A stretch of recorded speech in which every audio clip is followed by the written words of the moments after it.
I spent a month in the world of Blue Rescue Team. I assume that's probably going to be the title in some capacity. Hello, everyone. Welcome to the Ahdurin Region. I'm your host, Ahdurin himself, and welcome to the Blue Rescue Team recap, the ongoing series here of games that I play through from my childhood in the way that I played through in my childhood. There's probably a better sort of theme around this, the style that it is. This is the Blue Rescue Team documentary. I'm going to go through the entirety of Pokemon Blue Rescue Team the way I did in my childhood, trying to copy it word for word, letter for letter, poor decision for poor decision, as I attempt to re-embrace the nostalgia. And what better game to start with than the very first game I ever played in the Pokemon franchise, Pokemon Blue Rescue Team. Now, before we really dive into this, there's a couple of things I want to mention. Number one, this obviously will have spoilers for the main story of Blue Rescue Team. If for whatever reason you haven't played through this game, how dare you? First off, this is my pride and joy. This is what I built my legacy upon, so I would recommend playing through it. You could try to find Blue Rescue Team and Red Rescue Team. It's available potentially in a GameStop or some other store near you if you're lucky. Or if you're a Switch user, it's available the Red Rescue Team, which is the same story. You can find it on there if you're a member of the online sort of system thingy thing for Game Boy. It's there. I was very excited when they announced that. Now, let's jump into this. You can see on the screen right here the various different questions that you answer over the course of a few minutes. You go through trying to answer this as best as you can to pick your starter Pokemon. Now, I'm answering this modified, of course. These aren't necessarily my answers, but I am aiming to get the starter that I started with. And that Pokemon is a docile type. Docile? Docile? Docile? Nevertheless, very quiet person, a Bulbasaur. This is technically my first ever starter Pokemon, and at the time, the only Pokemon I knew, and knew well, was Pikachu. So Pikachu, welcome to the team. You are the partner. I didn't nickname Pokemon, and so we dive into this journey, waking up, hearing a pleasant breeze, only to find a Pikachu, and us as a Bulbasaur. This is odd, and this is very different than what you might be expecting. If you are not a Mystery Dungeon person, let me explain. You transform into a Pokemon to experience the world of Pokemon and only Pokemon as you try to save the day doing your heroic sort of thing. This is the first Pokemon game I ever played, which probably sounds very odd to you. You're probably thinking, wait a minute, you didn't start with like Diamond and Pearl or Red and Blue or some normal game like that? No, I did not. I started with Blue Rescue Team, despite the fact that I didn't necessarily know this was going to be the game that I got. You see, when I was younger, I remember very vividly being in a summer camp, I think is the best way to describe it, as Butterfree here talks about how their child, Caterpie, is stuck in a cavern. It's time for us to go through tiny woods. Going back to my story here, I remember as a child going to one of those summer camps where parents drop you off and they pick you up later in the day. You're exploring the various different wildernesses and all that sort of fun stuff. And you were able to bring various different devices there. And I remember distinctly a few people that I knew at that summer camp having this little square. It was like two squares that were connected to each other. And there was some sort of box that was jammed inside. And I remember watching that and seeing a few Pokemon that I found very, very interesting. In fact, it was a Pokemon game to begin with. I believe it was Pokemon Ruby or Sapphire. It was one of those two, I think. And it was very early on in the game. They clearly had just gotten the game. And they had a Mudkip. And we're going up against an early trainer with a Trico. Now, little did I know that would be the pairing that I felt like using going forward. But from this point, I'm just looking at that and being like, oh, yeah, that's a TV show that's on occasionally on Saturdays. I know about that. I kind of want to get interested in that. Fiddled around with it a little bit, didn't really understand the rules, didn't understand the mechanics, didn't understand the styles, but eventually went through that and got interested in Pokemon. And so I go to my parents. I'm basically asking them, hey, can I get this Pokemon game? Well, get your grades up, do your things, and maybe we'll think about it. Did all that, everything went well, and so they got me a Pokemon game. Now, I don't remember going to the store and picking it out, so my guess is they probably looked for the first thing that had Pokemon on it. As a result of that, I They get this game, I grab it, I'm excited. Pokemon Blue Rescue Team. Now, I didn't use the internet to look up all these sort of things. I didn't know what was going on. I just thought to myself, Pokemon game. This is the thing that they were playing. And it's for the DS. I just got the DS. It's very cool. I've been playing Madden 06 and FIFA 06 on it for hours on end. Let's put a Pokemon game inside. Let's put it inside. Let's begin the journey. And that is what we are recreating here. Now, you'll see here I'm doing a little shenanigan sort of thing where I'm just basically training myself up. This is more of a thing that I have done on my other channel, the main channel, Ahdurin Region, which you can find probably in the description or something along those lines. On that channel, I've had a series that is on and off of going through each game, playing through every starter combination, trying to see which one's the best. I've done a couple of them. One of them I've done, in fact, is this very starter combination. But in that one, I was trying to speedrun the game, try to go as quickly as I can. This one, I'm playing a lot more casually, so it's not as big of a thing. But if you want to check that out, you can do so by checking out the Ahdurin Region channel, available in the description somewhere down there. I'm also going to be keeping track of the number of days I spend in this journey. Now, I'm not going to go minimum days. You could mathematically do that. I don't do that in this journey, but I'm curious how long it'll take to go through this adventure. After reaching level 8 and level 9 respectively, we go through.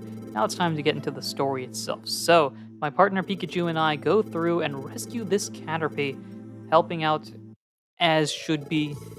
We did good. You know how it is. It's been dangerous with various different mysterious, odd fissures and issues, disasters, as you may see, which is something to keep note of. But helping Pokemon is good. We help Pokemon. We're in a little bit of a pickle ourselves. We were a human that turned into a Bulbasaur randomly. Very odd. Got some random items here. And now, we're kind of stuck. What do we do, Pikachu? Pikachu decides, alright, I've got an idea. Let's help you out. I've got a place for you. And Pikachu, I guess, decides to be the world's most gracious landowner. Maybe a rental property that I don't pay rent for. Here we are, a house. And it's fascinating. It's so cool. It's grassy, and it fits my vibe so perfectly. It's almost like an entire personality quiz was devised just for this house in general. I know I'm really shouting out the houses here, because we don't have stuff like this anymore, man. Let me go on a little tangent here. As we join a rescue team, and I don't even remember the name that I gave the rescue team. It was a thing. Anyway, let's talk about that. Housing. Man, these houses were so cool, man. These houses, you'll see eventually how they transform even further, but these houses were so unique and very different, and we've never seen anything like it, and it would be so fun if Legends EA was like, you build your apartment and just modify that. I don't know why I want that so much, but that's something that I really want to, really want.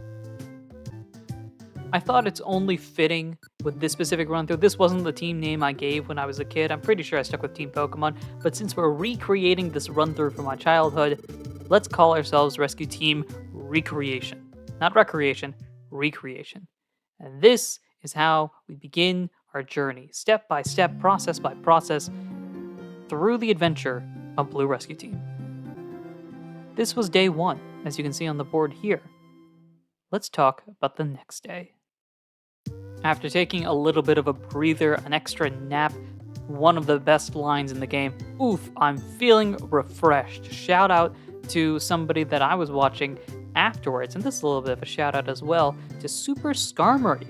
That's right, I was watching Super Skarmory's Blue Rescue Team run through from a very, very young age. This is way back in the day. But shout out to them, because they inspired all of this that is occurring here, the fascinating with the Mystery Dungeon franchise, all the various different things I've gone through.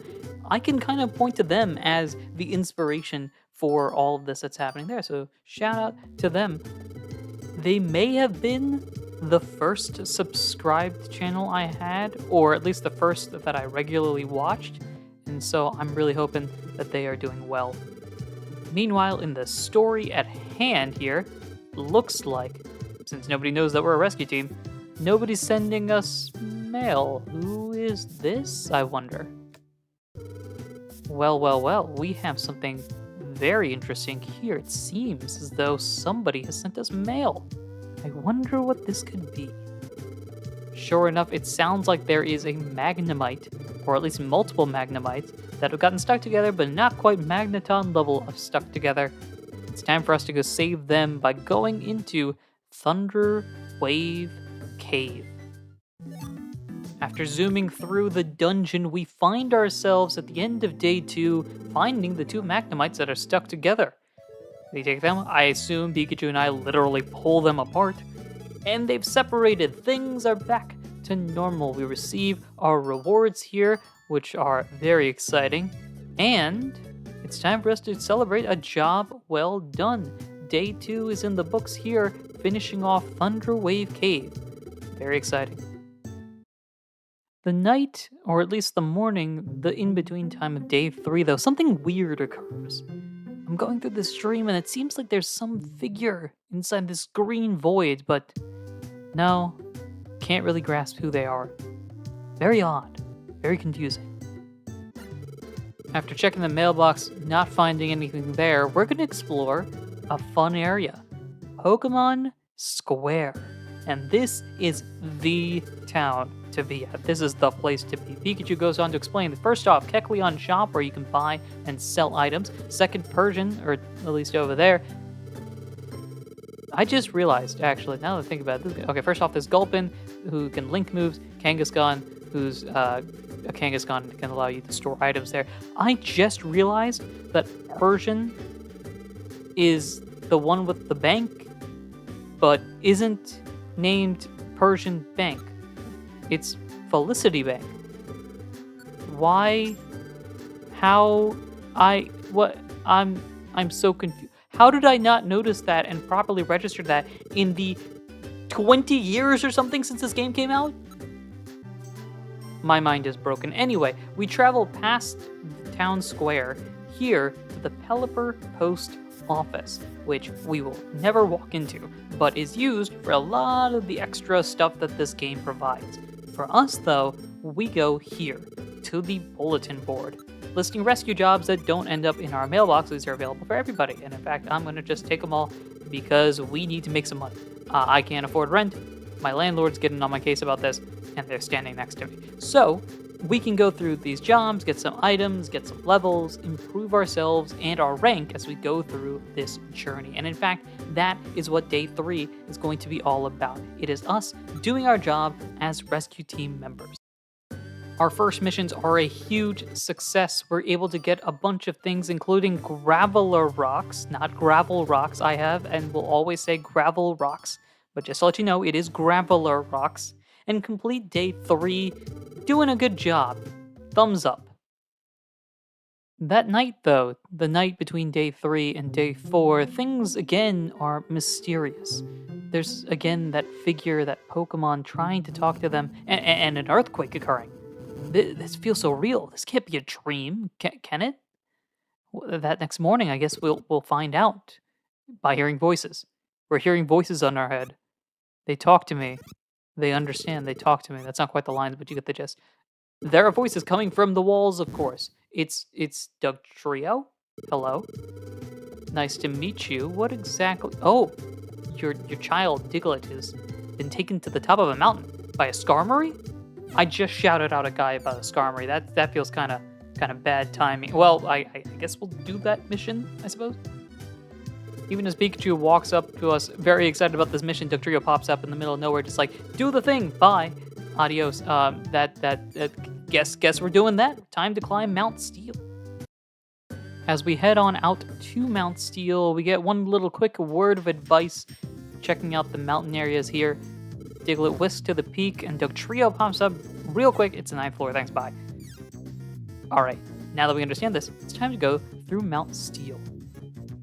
Now, Mount Steel is broken up into 2 different sections here. First off, you can see our levels here, level 9 and level 10. We've got some decent items on us as well. It's broken up into 2 sections. The first looks like the bottom/inside of a mountain. Lots of rocks, lots of Pokemon, lots of annoyances that are here. In my opinion, Mount Steel, for some odd reason when I was younger, I felt like I could feel the gap on difficulty level jump up between Thunderwave Cave, which felt like a cakewalk, and Mount Steel, where Pokemon were actually tough. Like that Tackle Attack did 17 damage. That is almost half our health. So the difficulty level is certainly rising here. And then we compare this section here inside the mountain to this section here at the top of the mountain. There, we're finding a lot more snow, and we're finding a lot more Pokemon. Not just errands and things that go inside the mountain, but Tyrogues, eventually Meditites, a lot more fighting types at the top of this mountain, training their worth. But we're just as good. We're just as good. We've got a mission to do as well. We've got a goal. To reach the top. And not just reach the top, reach this area. The very top of the mountain, where Diglett seems to be stuck over there. How did they get there? Well, we've got a job to do. We're going to rescue them. Diglett, very scared, obviously. And here's Skarmory. We try our best to persuade Skarmory to release Diglett, but Skarmory thinks that Diglett and the rest of the Dugtrio Diglett squadron are causing the earthquakes. And Skarmory does not listen to our reasonable understanding. We have no choice. We must fight. And the battle begins, the first ever boss fight. I remember having a lot of difficulty with this as a kid, and looking back on it, it kind of makes sense. I'm coming in here with a grass-type Pokemon against a steel bird. Obviously, that's not going to be particularly helpful. Now, though, unlike as a kid, I've learned my lessons. I know the power of Leech Seed. I know the power of Paralysis. I know the power of things that don't deal direct damage. And I know the power of super effective moves. Speaking of super effective moves, slight tangent here as we go fight this Skarmory. This game really ruined my knowledge of how super effectiveness works, because in this game, there is no such thing as immunity. Everything does damage in some capacity. And Thundershock working on a ground type makes it not work in the main series game very confusing. Nevertheless, after beating Skarmory, and after Skarmory flees, we try our best to look over this cliff here, only to find that we have no chance of getting across, but Magnemite is here to save the day. Apparently, they can rescue Diglett from the sky, and apparently also are completely knowledgeable about the fact that immunity is not a thing in this universe, and so they can deal with that there. There was a, go back, feet line, the important feet line. I mention every time I play through this game, and I'm going to continue that on this channel. The feet line. Diglett has feet. This game confirms it, and this game is canon, because if it's not canon, I get sad. So it's canon, okay? Anywho, after saving the day, and after this sort of understanding the kinship of trio evolutions between Magneton and Dugtrio, they head off. And we get an interesting opportunity here after getting our rewards as well. As Magnemite are about to head out, Pikachu has a good idea. Magnemite could join the team. It'd be very fun. We can get a new ally. It'd be very cool to have Magnemite join. It's a great idea in my book. But there is one slight problem. Magnemite can't live close by. We don't have an area that they can live in. And so we need to find that solution. That solution comes tomorrow in my favorite Pokemon. Before we can talk about my favorite Pokemon, though, we have to talk about yet another dream sequence. Now, between you and me, you and I can see that Pokemon start to appear. As a kid, though, I have no idea who this is. It's just some figure in the void that keeps popping in and out. And again, I can hear them, but I can't hear them. Regardless of that, it is time for us to now visit my favorite Pokemon. After a quick little look at the bank, I get to visit the Pokemon that you see on the screen there, my favorite Pokemon, and this, where am I going? What am I doing? No. There was a whole, okay, great, we got the missions, okay, sure. After the missions, and then we get to visit my favorite Pokemon. After the missions. Come on, me. It's the favorite, there we go. Now we're getting started. Now we're getting there. Where are we going? What are we doing? Why? Okay, sure, Kangaskhan. That's fine. Then we're gonna visit them, right? Please? Alright. Now we get to visit my favorite Pokemon, Wigglytuff's Club, a friend circle indeed. They sell friend areas, which are some of the coolest things I think any spin-off game has introduced. The fact that this wasn't in Rescue Team TX, which I haven't played, but I know I'm supposed to, and I know it's not really a thing in there. The fact that it's not the same just makes me sad, because these were so cool. Nevertheless, we now have the ability to get Pokemon from the power plant area, or people that could live in the power plant area, to join our team, such as Magnemite here, bringing our first ally to the team. Now, over the course of this journey, while I won't necessarily show it, I do just accept all the allies. That's kind of what I did when I was a kid, and it's always fun to have a bunch of Pokemon there join the team. Duplicates, all 9 yards.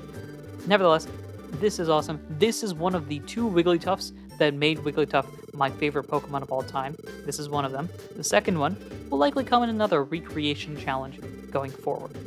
As we exit out of Wigglytuff's club, though, we see this event occur. A Jumpluff for trying to ask Shiftry for some help here. Lombre goes on to explain that Jumpluff's begging for somebody to help them. The middle guy, Shiftry's got their own rescue team, but greedy. They won't do it unless they get paid royally. And then these 3 Pokemon. Now, again, as a kid, I don't know who these Pokemon are. I know very few Pokemon beyond what was really prime during late the Battle Frontier, early Diamond and Pearl era on the anime. So, most of these people are relatively new to me. These people, Team ACT. It's Alakazam's team, the most famous team in this part. Charizard, who can melt mountains, Tyranitar with armor of steel, and Alakazam with psychic powers and an IQ of 5,000. The man thinks thoughts before thinking the thoughts to think about the thoughts. That's how good they are. And they seem to take a special interest. I wonder what that's all about. That can't mean anything, right? I wonder. And there's also somebody here. Seems like we don't do anything at the end of day 5, leading us to day 6 here, where Pelipper comes over to deliver some mail, and we do some more missions. These missions work successfully as well, and we continue on our adventure. It's now been almost a week. Tomorrow, in fact, is an entire week since I transformed into a Pokemon. The next morning is a bright, shiny new day. It's been an entire week here as we get set to do another day of missions here. And this day, not too surprising, not too different. A full week, nothing chaotic has occurred, beside the whole, transform into Pokemon, have no idea why, and having weird dreams and trying to figure out how all this works. Yeah, besides that, everything's been going relatively smoothly, even if we're not necessarily focused on the mission of figuring out why we are what we are. More successful missions in the book here, continuing to get special items, reviver seeds, which are really cool. They help revive you in the middle of a dungeon. And we're finishing up smoothly. I think we're doing a pretty good job here as rescue team members. The next morning, however, as we start week 2 of this adventure, things feel slightly different. It sounds like there are some people coming by, and who are these 3? Depressing. How dare you call my house depressing? This is fantastic. Wait, why are you going to the mailbox? Wait, what are you doing? What rescue team jobbers? Wait, they're stealing my mail. That's got to be a federal crime. Hold up, that's a whole thing. You're a rescue team. An evil rescue team? A world domination rescue team. I'm pretty sure that's not how it works. You can't rescue the world and be a dominating Team Meanies. First off, that's a name. Listen, child me thought Team Meanies was the evilest name of all time. Clearly, they were out there basically saying a curse word. Team Meanies, a Gengar, an Ekans, and a Medicham together trying to rule the world. I mean, honestly, I could kind of see a Gengar trying to rule the world. Although, luckily, Pelipper has come in, delivered some mail, saved us. Today started off a bit rough, but maybe we can save it. Speaking of team members that we've accidentally or purposely collected, you can see here a couple of folks. There's a Rattata, there's a Voltorb. They decided to join the squad, and after proving our worth as rescue team members, they decided to join along. Get a little bit of rewards. We ideally pay them pretty well. I think we've got dental coming on soon, which Pikachu's pretty excited about. A little over a week to set up this LLC corporation or whatever we've got going on here, but I just leave that to Pikachu. They've got the accounting down pretty solidly, I think, for the most part. And the start of week 2 going pretty smoothly, maybe too smoothly. The next morning feels like it's going to be a solid day. Pikachu coming in a little late here, only for somebody to call for us. It's Caterpie. It's the Caterpie. Remember, we saved them earlier on, but it looks like their friend Metapod is stuck in the woods. We can save them if... Wait, what? Gengar, have you just been chilling on the side waiting to hear what type of missions we get? Okay, I guess Caterpie's gonna have two rescue teams try to help them out there. And the reward is that they join the team that saves a day. That's not good because I'm pretty sure Caterpie can't hang with Team Meanies, who are off. Okay, they're gone. Um, Caterpie not exactly thrilled about that. And I guess we've got our next mission here: go through Sinister Woods and save Caterpie's friend Metapod. Now, Sinister Woods is, in my opinion, where it really is confirmed that we're in a different level. You can argue whether or not Mount Steel is a step up from Thunderwave Cave and Tiny Woods.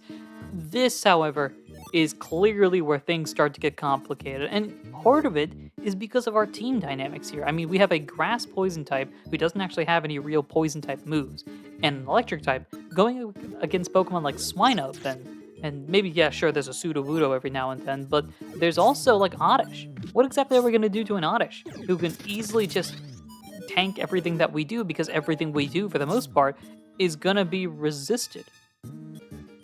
We are, however, successful in getting through the dungeon without too much difficulty. Level 12 and 13 at this point, we're setting up the items, getting prepared for this upcoming situation.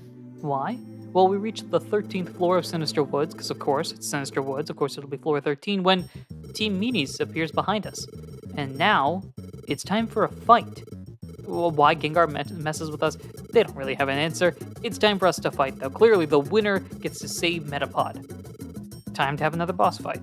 And it's a 2-on-3 fight. We're at a disadvantage here, and I'm at a disadvantage because we're missing some moves here. We have no quick attack and power points anymore. My moves are running low. We gotta figure out a good way to handle this. So start off with a growl attack. See what that can do there. Pikachu have equipped with Grappler Rocks so that they can start chucking those items because they don't have a lot of moves on them themselves. I need to figure out a way to get rid of Gengar as quickly as possible so that they don't cause much of a threat because they've got some nasty moves here. What do? Well, chip damage is a great way to start this off. Leech Seed there, and a Graveler Rock again targeting Gengar, which is definitely helpful. Hypnosis, though. That's the first strike there. The Leech Seed helps get some health off a little bit more. Pikachu continuing with the Graveler Rocks, that is their main strategy here. Medicham, though, going for Detect. Poison Sting doing a lot of damage to Pikachu. And now Pikachu's kind of just chucking the rocks everywhere, which, sure, why not? More damage being dealt. The Leech Seed, though, starting to do its other effect of actually healing us. Bite does a lot of damage. The Thunder Wave, though, stalls Ekans a little bit. And Ice Punch randomly does a little bit of damage. Spite, which is overpowered in this game, completely eliminates one of my moves from being used at this point. But again, that chip damage here, we're trying to see if we can recover from there. Graveler Rock does some more damage. Gengar, shockingly not doing too much of a thing here. Thunder Shock at this point is going to be activated on Pikachu. Maybe they can do a little bit more damage. I use a Blast Seed that I picked up to knock out Gengar. One Pokemon remaining. The Graveler Rock there.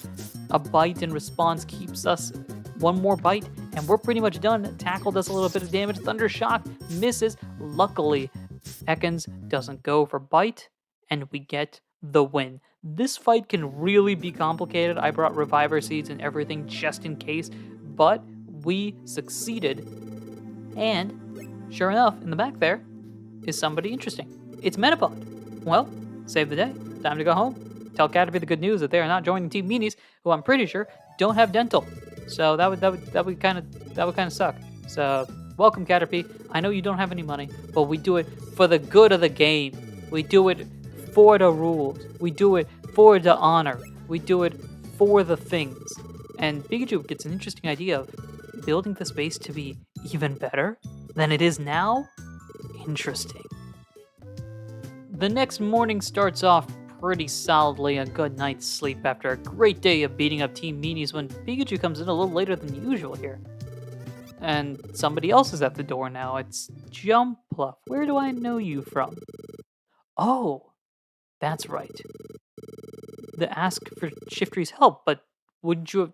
I'm pretty sure you got Shiftry's help, right? So why are you coming here? Shiftry hasn't returned? Oh, that's not good.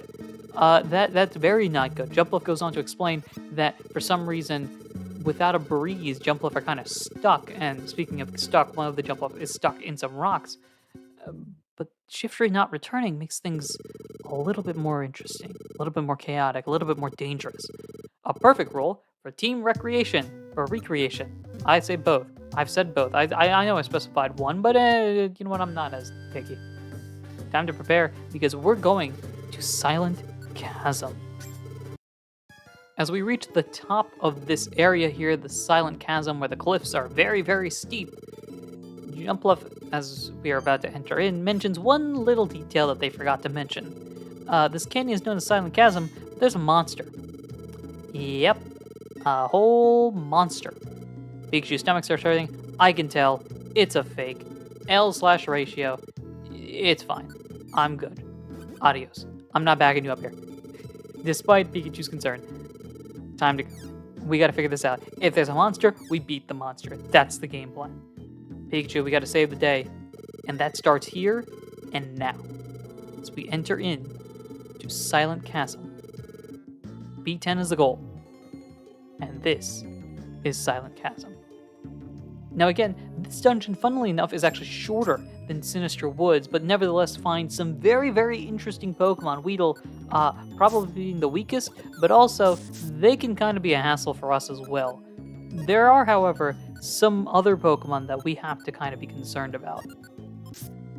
You can see a couple of them here. For example, Houndour is very bad for me, being a Pokemon that can use Fire-type moves, which is not good. And though Yanma doesn't feel like a threat, Pokemon at this point are starting to have Quick Attack and other moves that can do damage from a distance, meaning that not being next to them doesn't necessarily mean we're not taking any damage.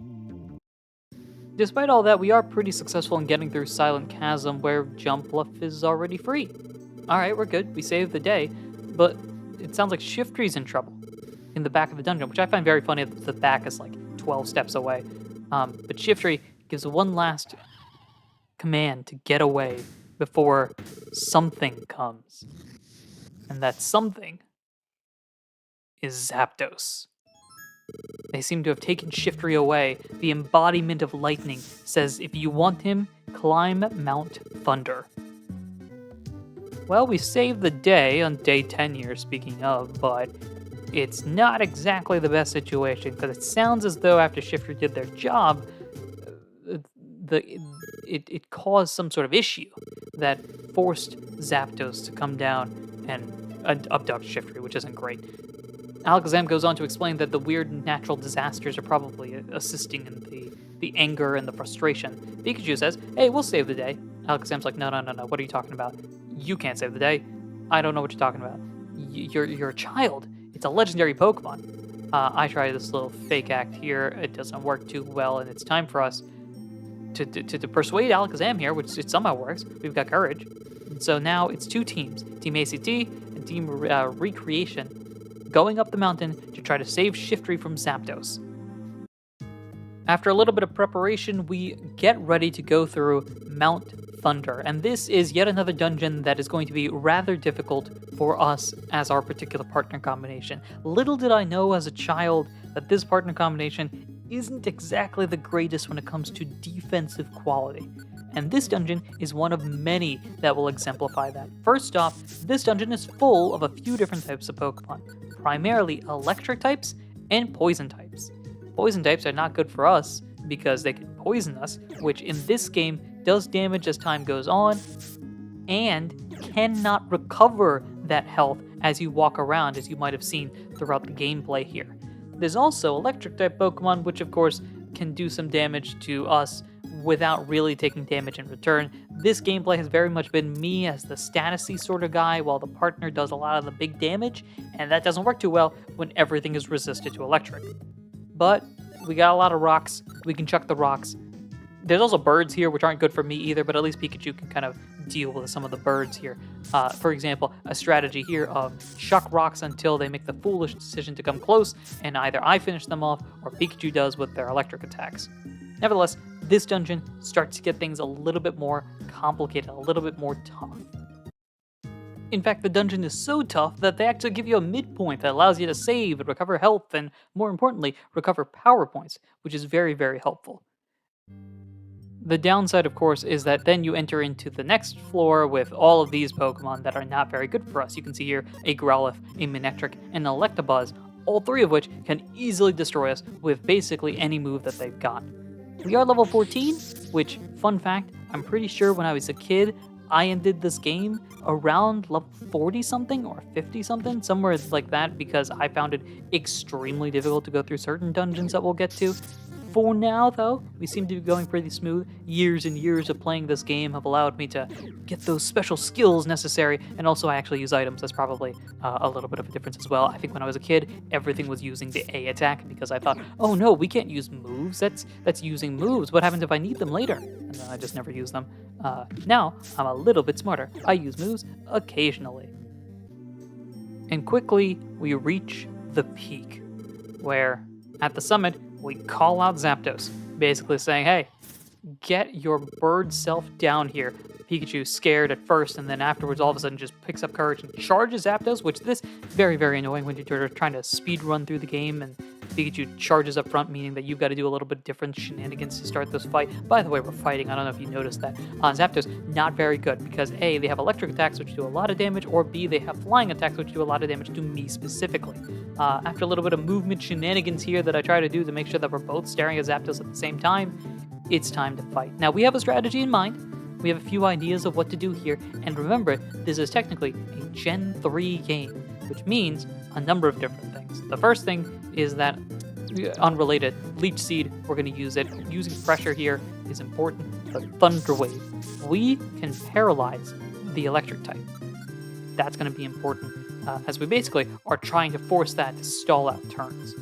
I'm going to use the Leech Seed to start off to get some health. I use the Blast Seed because I know I can't do a lot of damage here. The Thunder Wave, successful in paralyzing Zapdos, which means they can't attack. And now, we can try to attack.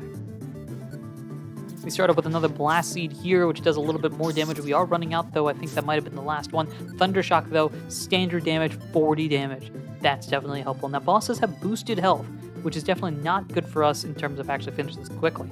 But we can kind of manipulate our way through this fight as we're trying to do with paralysis and other sort of mechanisms like that. We've got Thunder Shock on Pikachu, and me just kind of going for tackle there. Luckily, a critical hit there. My Power Band helping out my physical attack there. And remember, again, this is Gen 3, which means the physical special split has not occurred yet, meaning that has to be taken into account for the duration of all of this, which doesn't mean as much right now. It eventually means stuff down the line there.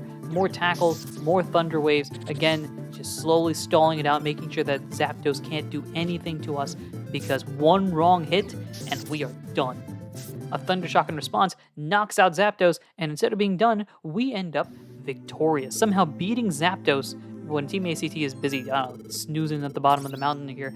Zapdos seems to have begrudgingly gotten respect from us, or we've understood us. Charizard, of course, trying to pick a fight, but doesn't need to. Zapdos runs off and brings down Shiftry as well, right about here. And a little halo of light, which is very exciting. And we've saved the day. We saved Shiftry. Things are going smoothly here. And it seems as though they seem to understand, or Alakazam seems to understand, that we're not just a Pokemon. We are human. Alakazam seems to have a little bit of an idea of what's going on here. The others not as much. And with a little bit of advice from Alakazam, we get pointed towards the next destination, the Hill of the Ancients, to meet with Xatu, to learn more about why we are a human transformed into a Pokemon and brought here. As we head off, though, right about here, and I'm staring off into the distance, Alakazam seems to have some worrying thoughts. Something's on their mind. And that might not be good for us. It's the next day. It's us getting ready to go to the Hill of the Ancients, and we're going to do a little bit of preparations here. But I want to point out something right now. Can you imagine working a standard job? Okay, so you start on day one. Let's say it's like a Monday or something like that.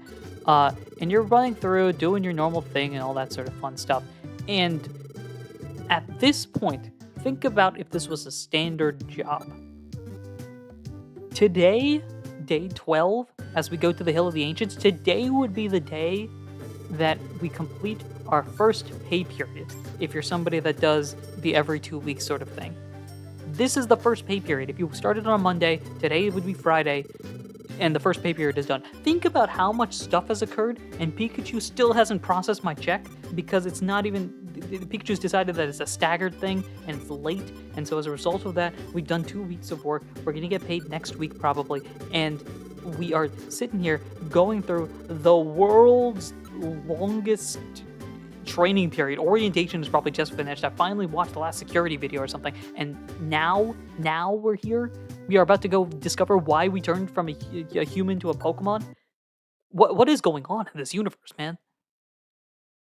Speaking of chaotic things in this universe, we reach the Great Canyon. At the top of the Great Canyon is the Hill of the Ancients, and there we will find Xatu to hopefully give us a little bit of advice of what exactly is going on here.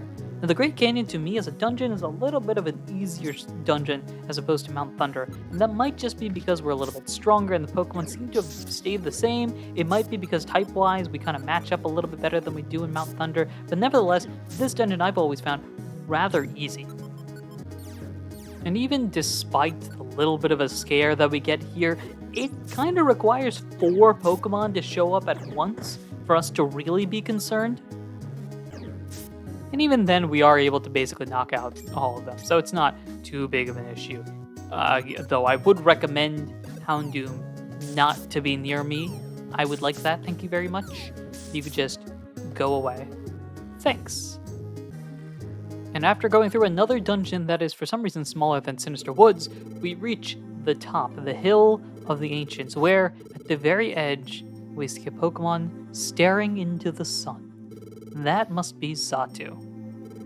And after Xatu basically gives us a silent treatment here, Pikachu is basically trying everything to make Xatu notice them, which I understand Xatu maybe being real focused at the sun, but how do you not see Pikachu in that situation? We got to think of a way to wake up Xatu here because they're just not focused.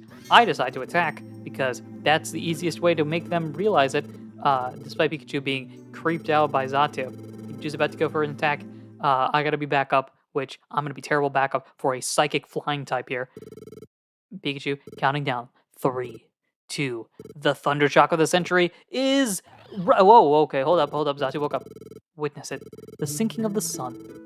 As Xatu goes on to explain, in a rather creepy voice, if I'm being honest, instantly notices that we're human, which I don't know how the sun tells you this information while you stare at it. I do not recommend this, but clearly they've got some information. They've got some knowledge about this. So, what exactly is going on here? Xatu goes on to explain the calamities of nature and the fact that we turn into a Pokemon are related in some capacity. I don't know what that's all about. And now Xatu's not being able to say much beyond the fact that the unthinkable is coming. Every day I see it, the same future that I tread, the world's destruction. I really hope nobody is here overhearing this and can potentially manipulate this. Oh, that can't be good. The next day we wake up a little concerned, I'm being honest. Not exactly the greatest information to hear that something like me turning into a human and the world being destroyed are connected. That's not great. And also the world being destroyed is a thing. I don't understand what it is. Pikachu doesn't understand what it is, but apparently the world being destroyed is a problem that's going to happen. But maybe we can just ignore it, or maybe somebody better can deal with it. I mean, we're a Bulbasaur and a Pikachu. We can't exactly do much. As we enter into Town Square, though, it seems like there's some conversation happening. Something interesting is occurring. A conversation about a legend of some sort? I wonder what this is all about. Well, as we go and talk about them, we learn a little bit about the Ninetales legend. Some old fairy tale about how you get cursed if you grab onto one of Ninetales' tails. Apparently, that was very real. Or at least, that's what Wishcash is saying. Who we can actually meet, they're up north. So, I suppose, we can go ahead and meet them. Maybe figure out what's up. We head up north to meet up with a Wishcash who tells us the tale of Ninetales.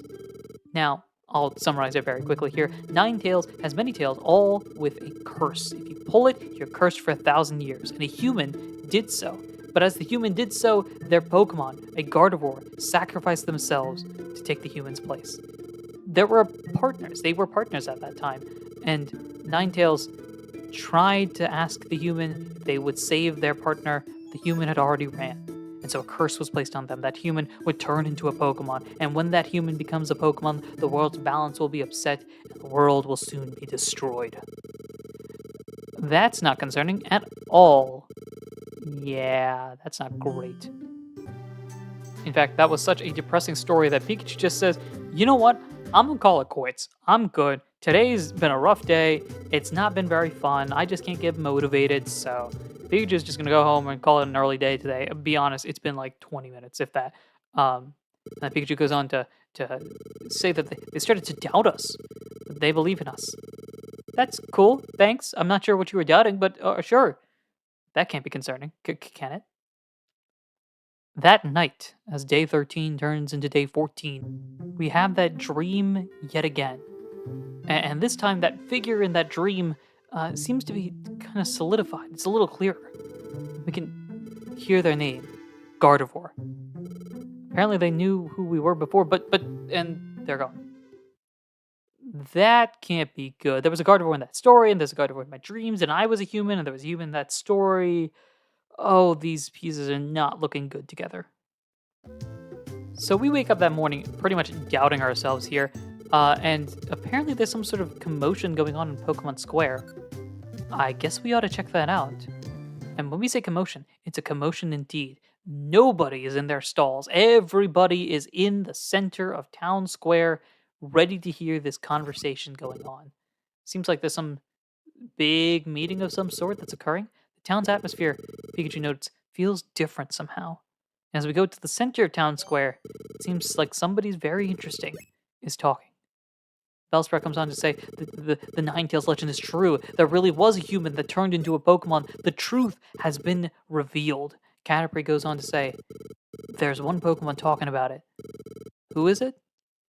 It's none other than Gengar.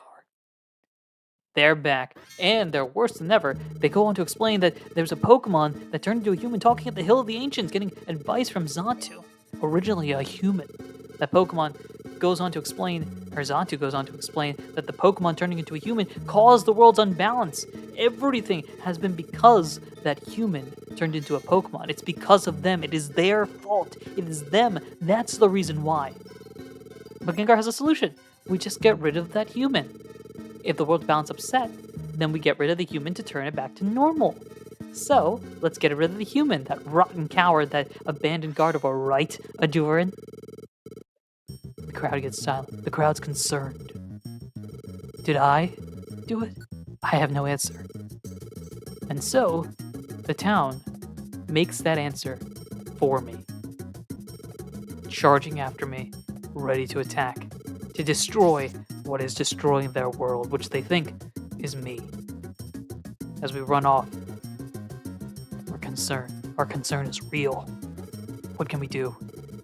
The town is after us.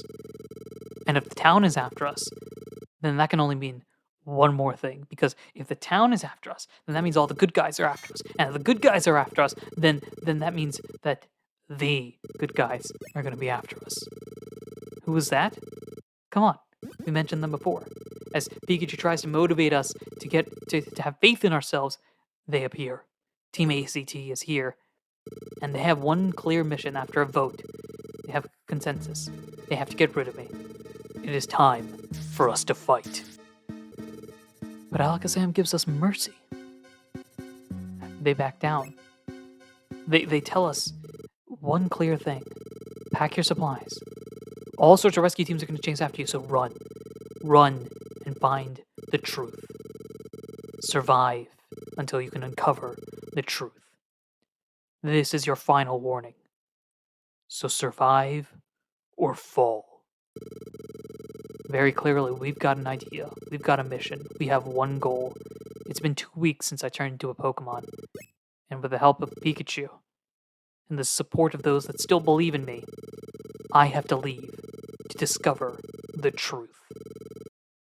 The next morning, we're prepared and we're ready to go. We can't bring any allies, so it's just me and Pikachu going off. We have to escape. As Alakazam said, we have to run, survive, and uncover the truth, the reality of this situation. So we have to go. But it seems as though we have some friends, we have some allies that are at least supporting us here. Caterpie, Metapod, Jumpluff, and the other Jumpluff. And also somebody, a voice from the ground, a Diglett, the Diglett that we saved, who wanted to send us off. We seem to have friends all that time, the past few weeks, the work that we put in. Even Pelipper's here with a little note of confidence and support, a belief that we can uncover the truth, the real situation, the reason why these natural disasters are occurring, the reason why everything is going chaotic. Pelipper has belief in us. Diglett has belief in us. Jumpluff, Metapod, and the very first Pokemon that we saved, Caterpie, all have belief that we can find the truth, and we won't come back until we do.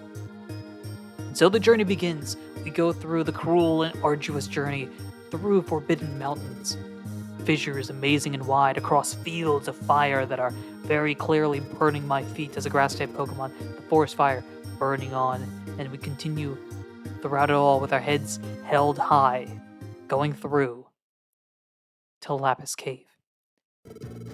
But we must continue. We have to go. What's that? Voices? No. They caught up to us. We have to go. And through we go, indeed. Now, you might have noticed as we go through Lapis Cave here, I'll be honest, a little side tangent here as Lapis Cave continues on. This, for some reason, I always found extremely easy, but I know that it's clearly more difficult. The Pokemon have gotten stronger, they've gotten a little bit better.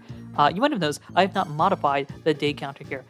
That's because the confusion about this comes at this point. We have clearly traveled a long way, so you could argue it's been multiple days, but in the future when we do rescue missions, if you were to go here, it feels like it's done on the same day. It's probably not, but then it becomes it becomes an incalculable amount of time, so it's a little harder to calculate. So as a result, I've just said, hey, we'll just shrink it to one day. You can kind of fit however many days you want to fit in here. It's just whenever we come back here, we've got to recount that every single time, if we ever do. Now, though, Lapis Cave, again, not very difficult, so we'll just zoom through this as I debate between various different types of powders that I want to use on my team here. We get through Lapis Cave. We're through, but the mob, the voices, they can see us now. Oh, that's not good. And as we rush through, we move on. It seems as though there's another thing up ahead, something big and dangerous. A volcano. Or at least a mountain of fire. Lava pouring from the crater. But we have no choice. We must continue forward.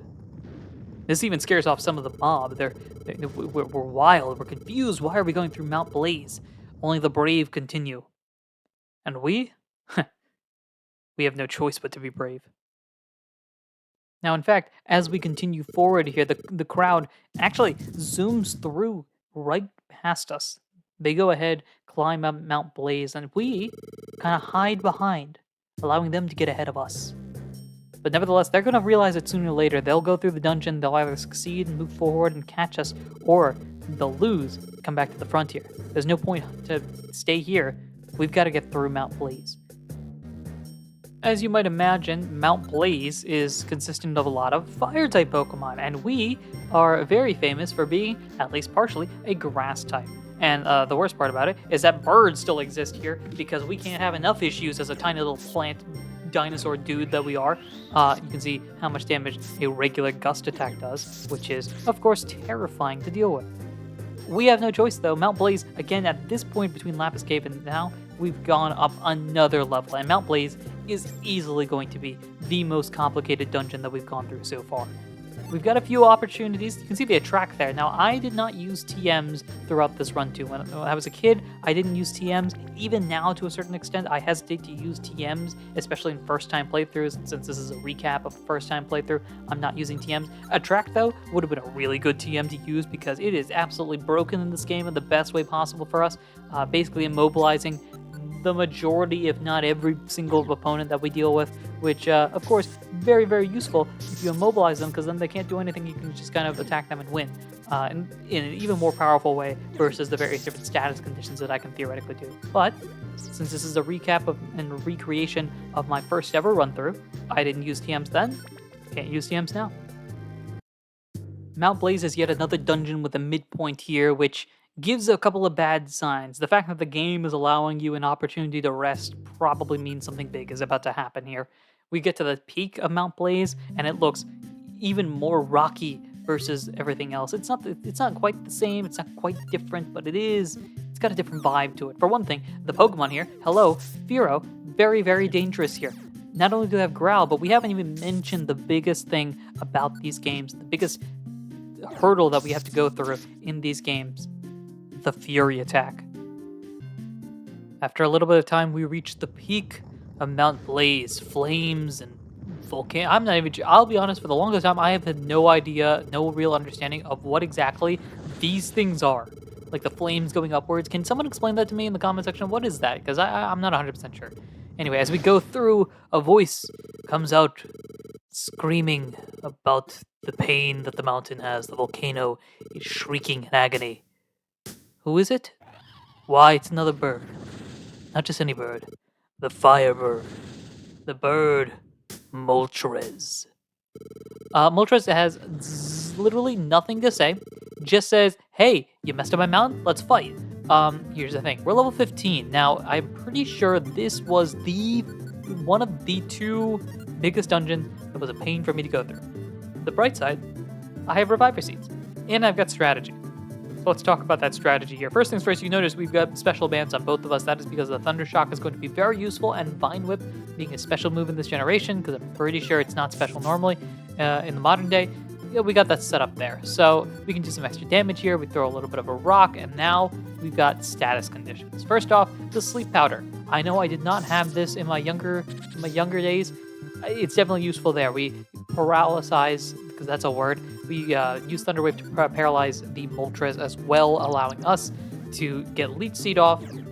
And now we can start doing some big damage there. Thunder Shock doing 30 points of damage isn't too bad. We've got the Leech Seed doing chip damage every now and then. We've got the Sleep Powder that's set up every now and then to make sure that Moltres takes as much time as it wants taking a nap. We've got the Blast Seed as well, which is set 30 points of damage, which is probably going to be my best bet of damage dealing because of the fact that Vine Whip isn't going to do anything. There, you can see the issue at hand. That did 57 points of damage, which one-shots a Pikachu. You can guess how much damage that'll do to a Bulbasaur like me. The Sleep Powder in response, followed by a Thunder Shock. Make sure that you stay asleep as long as you can, but the Fire Spin isn't good either. That's another Reviver Seed that's used at this point. Let's try this again, another Sleep Powder. We gotta keep you asleep as long as possible. We're getting bad luck rolls here when it comes to that sleep. Thunder Shock though, the Leech Seed. Now you stay asleep, that's beneficial because, you stayed asleep. Now we have to figure out what the strategy is next. We've got one more Blast Seed that we can use for a good 30 points of damage here. Another Thunder Shock does some decent damage as well, and Moltres is still staying asleep. That's definitely helpful. You can see we've got 4 Reviver Seeds on us, which means we can take probably 4 more hits. A Tackle does a little bit of damage here. Thunder Shock does some more. Moltres wakes up though and goes for a regular A attack, which honestly is our best bet. Every move that Moltres can use can basically one-shot one of us, so if it doesn't do a move, that's great. That's more turns for us. That's a big thing. We got to keep in mind how many turns we've got going, whether it's on the Leech Seed, which we've got to reapply, the number of turns that sleep occurs, or the number of turns we've got to work with here. Thunder Shock actually gives paralysis, which is really helpful because when you wake up, the paralysis is still in effect, meaning that Moltres is still going to be a little bit slower and can't attack, meaning we bought enough turns to win. Somehow, some way. Moltres, though, doesn't give up without a fight, or a second fight, before Pikachu finally gets some words out and explains, we're fugitives, we can't help you, but we want to. We've been trying to help those that have been suffering. Look into my eyes and see the truth emanating from it. Moltres, after a little discussion, trusts that we aren't lying, commands us to save the day and find the cause of all of these calamities. And Moltres is going to scare us a little bit. I mean, we're going to do it. We got things on our docket right now, but we're a rescue team. That is our job. That's what we will do. Moltres, after a little bit of time, a little bit of understanding, and a funny scene here, Moltres departs. And we somehow have gotten through another obstacle on our quest for the truth. Every Mystery Dungeon game, it feels like, has that moment where the player character and the partner sit down and have a talk. And this is the version for this Mystery Dungeon game. You can see how small Mount Blaze looks as we've continued on our quest here. It has definitely been more than a single day, but since it hasn't said the next morning, it's not the next morning. Pikachu thinks maybe we've run far enough. Nobody else can catch up to us, but I remind them, there is one more team. Alakazam's team can definitely get through here if we can get through here. So we've got to keep going. We've got to continue to go. We've got to keep moving forward. Keep on our quest to find the truth. I ask if Pikachu's tired. Pikachu says, I'm not tired when I'm with you. And with that, we continue. The journey continues forward, seeking refuge up north, row upon row of mountains, until eventually we reach a world of snow, a world of blizzards. It is freezing. I'm telling you right now, it is cold. Pikachu's got a cold, which isn't good because it's cold. But we might have an opportunity. We might be far enough away that nobody else is here, although there seems to be somebody there. Although they just ran off. I wonder who they were. They seem interesting. Anywho, it is time for us to continue moving forward because there is another place, another obstacle in our path. Right in front of us here, you can see the trees are frozen in front of the Frosty Forest. Sure enough, the Frosty Forest is full of Ice-type Pokemon, which again, isn't very good for us. It's very complicated to deal with as a Grass-type Pokemon. Yet another thing that can theoretically beat us. And Pokemon like Furret here, who are not only higher leveled than us, but also can do quick attack and distance damage that does more damage to us than we can do to it. But we're going to have to deal with situations like this throughout the entirety of this dungeon and dungeons going forward, because we are very underleveled. This is the opposite problem that I had when I was a kid. I was very overleveled, but I didn't really realize the power of moves. Now that I have, I've kind of gone too far in the opposite direction. As we continue forward through the dungeon, this voice emanates. And the fun part about this, in this game, unlike the vast majority of games, holding the B button actually moves through dialog boxes. Yet this is one of the few instances where you must click to move the next dialog box. It doesn't automatically go to the next one. That's a fun little detail. It's a random fun fact that is definitely interesting as a voice talks about an intruder in the forest. I wonder who that could be. Also, Powder Snow is very annoying. It's one of the spread damage moves that does a lot of damage. I'm telling you this because it's very important. Powder Snow is a move that is going to be difficult to deal with. ... Also, we just look at that. We have to use a Reviver Seed. That's how much difficult to deal with. Remember this. You can see at this point we've reached level 16 as we reach yet another midpoint section. We've reached the Frosty Clearing, and a midpoint section kind of implies something that's going to mean a little bit more difficulty. We move on from the Frosty Forest to the Frosty Grotto, where snow continues to pour from the skies, Pokemon have gotten stronger, and we have a lot more problems to deal with coming up. Reaching the 5th floor of the Frosty Grotto means we have reached the end of the dungeon, but have we really reached the end of the dungeon? It shouldn't be far, but a voice emanates from the forest itself. The voice telling us to turn back. We cannot pass. Why can't we pass? We are forbidden to pass. And only I will allow you to move forward. The ice reflecting the light as a bird appears from the sky. Articuno, the warder of ice. Those that enter the forest they will destroy. And that starts here and now. This is another fight and yet another type that can beat us easily. Another situation where our grass-type moves will do absolutely nothing. But another situation where the electric-type moves, if done properly, can deal massive damage. But we have to play this well because, unlike Moltres, unlike Zapdos, Articuno has a spread damage move that I mentioned previously, Powder Snow, which not only hits me, but also hits Pikachu, meaning both of us take damage and both of us might burn through Reviver Seeds. So we need to play this very, very carefully. We put Articuno to sleep, and we're dealing damage immediately. I'm going to activate the Leech Seed as well, which means chip damage over time and just more Thunder Shocks that we can do. The more, the merrier. You can see how much this does. It's slowly starting to stack up, and we need to make sure that Articuno does as little as possible. We both got the special bands on again. I'm going through trying to organize everything, make sure that things work properly. I've decided, despite the fact that it's ineffective, the Vine Whip still does some decent damage there, 22 points of damage there. Thundershock, the Wake Up, Articuno doesn't go for a move. It goes for an A attack. Since any Ice-type move it uses will instantly knock us out, that's a plus. Paralysis on the Thundershock is helpful as well. We get a Vine Whip Thundershock combination This time, Thundershock misses. That's going to happen occasionally, but the Leech Seed does some damage as well. And again, we've got multiple status conditions stacked up. We were going to paralyze it already. It's paralyzed again. Continuing with this, Articuno was a fight when I was younger that was complicated. Agility is a problem. This means it moves twice as fast, meaning that it can do moves twice as fast. That's why I'm talking twice as fast. I totally have the ability to talk this fast. Yeah, I'm just going through as quickly as I can. Sleep Powder at this point, because it's able to recover from status conditions quicker. Sleep Powder is deactivated. I put it back on top. The Leech Seed is worn off. Articuno woke up, used Gust on Pikachu for some reason, meaning Pikachu stays alive with 1 health point as opposed to knocking me out, meaning we haven't used the Reviver Seed yet. Thundershock used. We put you back to sleep, wakes up again. This is going to knock out Pikachu, but it bought us time again. It's continuing to buy us time.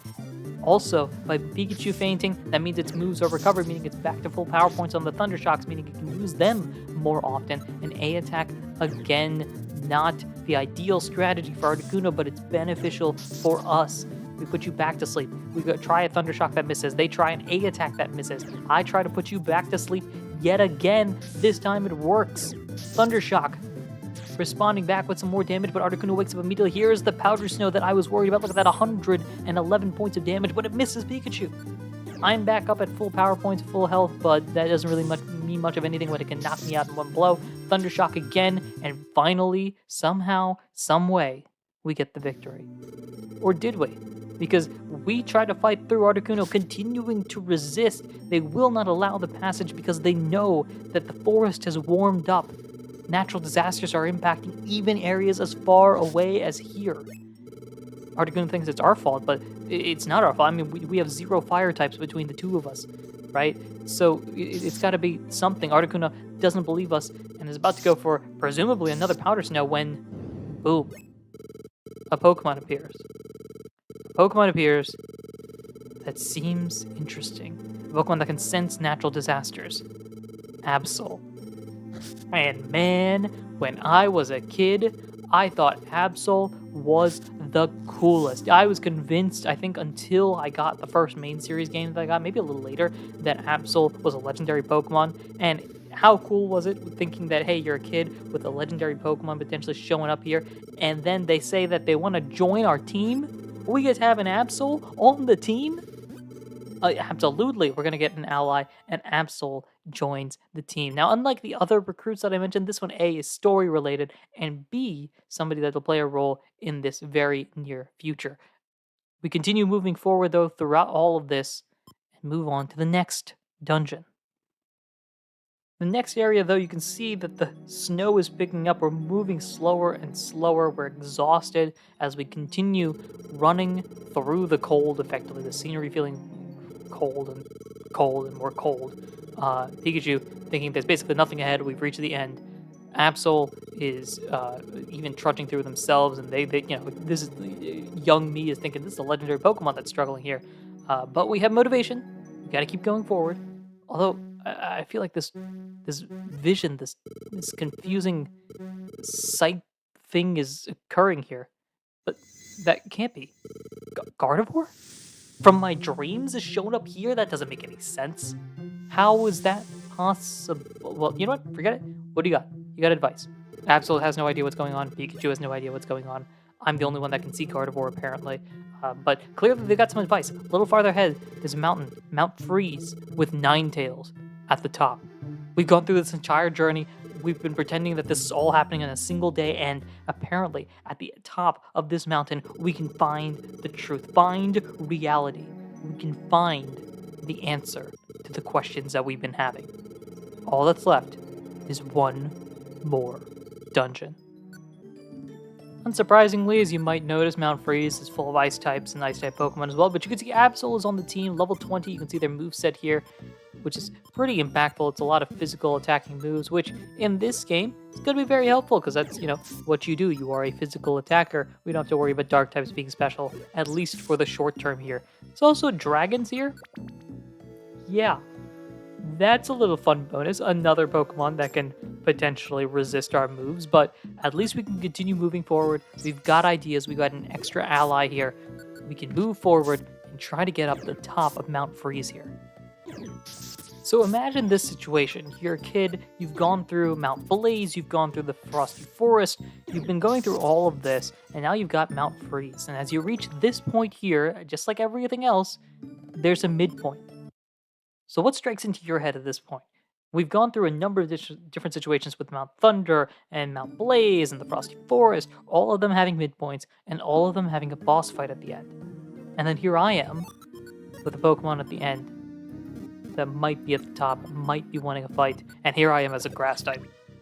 Yeah, that's what's going through my head as a kid of like, oh, let me see, pattern recognition? Well, I guess that means I'm in trouble. Remember in the past when I was talking about distance moves and how they can become a problem? Well, here's a perfect example at this point. As we go through, we're nearly reaching the top here. Icy Wind attacks from a distance and slows the Pokemon down, such as there. And we lose. And just like I was a kid, I didn't really think about saving and restarting or anything like that, especially that first time. So when we lose, we lose. Meaning we go all the way back to mid-freeze. We have to deal with the fact that we lost some of our items, we lost all our Poke. Yeah, not the best situation. Now imagine doing that twice. That would be impossible, right? You guys didn't see this. Anyway, on totally what is the first attempt, yep, absolutely no problem about it, we reach the peak of Mount Freeze Peak. We get into this little area here. Looks like it's a dead end. The summit, but Ninetales isn't here. And there's Team ACT behind us. Well, we were talking about boss fights. Here we are. Now we've lost multiple times. That means our items are gone. We've got a situation to deal with here. This is a problem. ACT is going to fight us. But instead of fighting us, we get a cool little cinematic here where we just punch each other in the face a little bit and then charge at each other when a voice appears. Cease this at once. And it's Ninetales. The legend being real indeed, Ninetales says that we are their guests. Alakazam insists on getting more information about what's going on and what exactly the situation is. Ninetales says that it was real, that Gardevoir did step in to save the human, and that human eventually became a Pokemon. The human lives, and that human is not me. It's not me. I'm not the human in the legend. The truth has been revealed from the very source themselves. They said it. It's true. Pikachu's jumping for joy. Absol in the back has no idea what's going on. We are just relieved. Ninetales goes on to mention that the human turning into a Pokemon and the natural calamities, they have no correlation. They are just two things that happen at the same time. Team ACT apologizes. Charizard fully switches sides, and it's all fine and dandy. When all of a sudden, one more thing. We're not sure what exactly is the situation, why we became a Pokemon, and an earthquake happens.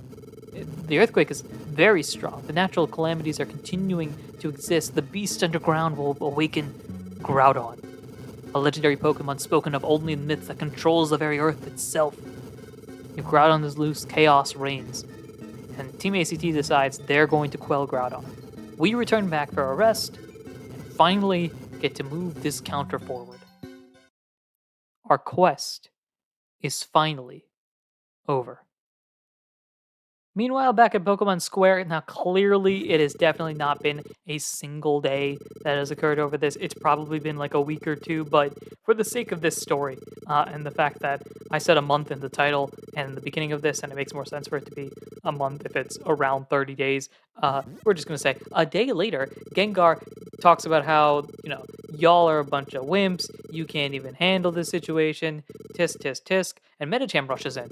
Medicham saying that Ahdurin is returned.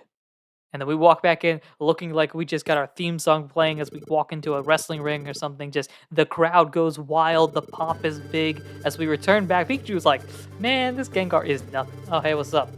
Yeah, guess what? Everything you said was lies and slender. In fact, we literally just talked to Ninetales. Turns out Ahdurin isn't the human. So, L. And Gengar's like, but what about proof? What about proof? Huh? Pikachu's like, well, we didn't bring any proof. We thought Ninetales' word would be good enough. Gengar goes on to egg on the crowd and say, teams, all the people in the square, go beat them up, and nobody does. Nobody does. Caterpie always believed in us. They aren't even bothering. Shiftry knows that we saved them. They seem like a good person. How could they? Lombre believes us. Snubble believes us. There's nobody left. Then, the goat of all goats, the newscaster themselves, Pelipper, comes out with an extra special bulletin of the Pelipper mail. Turns out, on that mail, Pelipper, great job doing an interview, apparently. I'm assuming Pelipper is the one that's doing the interview. I'm just imagining Pelipper in a news studio across Ninetales here. Lombre goes on to read that Ahdurin is innocent, evidence, proof by Alakazam. I think Charizard is quoted in the newsletter, as we'll see in a day or two. And that's it. Gengar's been disproven. The rest of the square rushes off after them, and we have returned home. I need a nap. I'm going to take a breather, and I'll see you guys tomorrow. It's a bright, shiny new day. I've stretched the bones in the body. Pikachu stretching as well. All's good in the proverbial hood. Even Pelipper has shown up to deliver some mail, and we can get back to work. I mean, look, first off, the coffers are very light. We lost a lot of our money and items at the very last part of that dungeon there, so we need to refill them, and the best way to do so is with some missions. Let's do them. Missions go remarkably well. We get some more rescue points. We're continuing to rise up in the rankings, but in the back of our head, we've got to be thinking, Team ACT now has been gone for a couple of days based on our mathematics here. And while we're good doing missions, they are certainly spending some time going through the dungeon. Now, granted, probably isn't as slow and as small as a day, but something to keep in mind, something to note. That night, for the first night in a long time, we get the dream again. That's right, this dream, it's been a while, but we see the dream, and sure enough, the host of the dream themselves, Gardevoir, appears. And we get to have a conversation. What exactly is going on? They are an agent of spirit. After falling under this curse, they got cursed to be in a situation without a physical form, though despite the fact that their trainer abandoned them, they don't necessarily hate them. There were some quirks, but some good qualities. And Gardevoir seems to have protected the trainer. This feels like a very close relationship to the Pokedex entry. But yeah, Gardevoir seems like they take pride in the role that they have. And just as they have a role to play, we have a role to play. For that role, we became a Pokemon, and the earthquakes continue to go, which seems to disrupt our dream here. And we go into a sleep, waking up the next morning, thinking about that situation. We have a role to play. But what could that role be? As we continue our daily routine, we've got missions to do, we got people to see, we got things to get going through.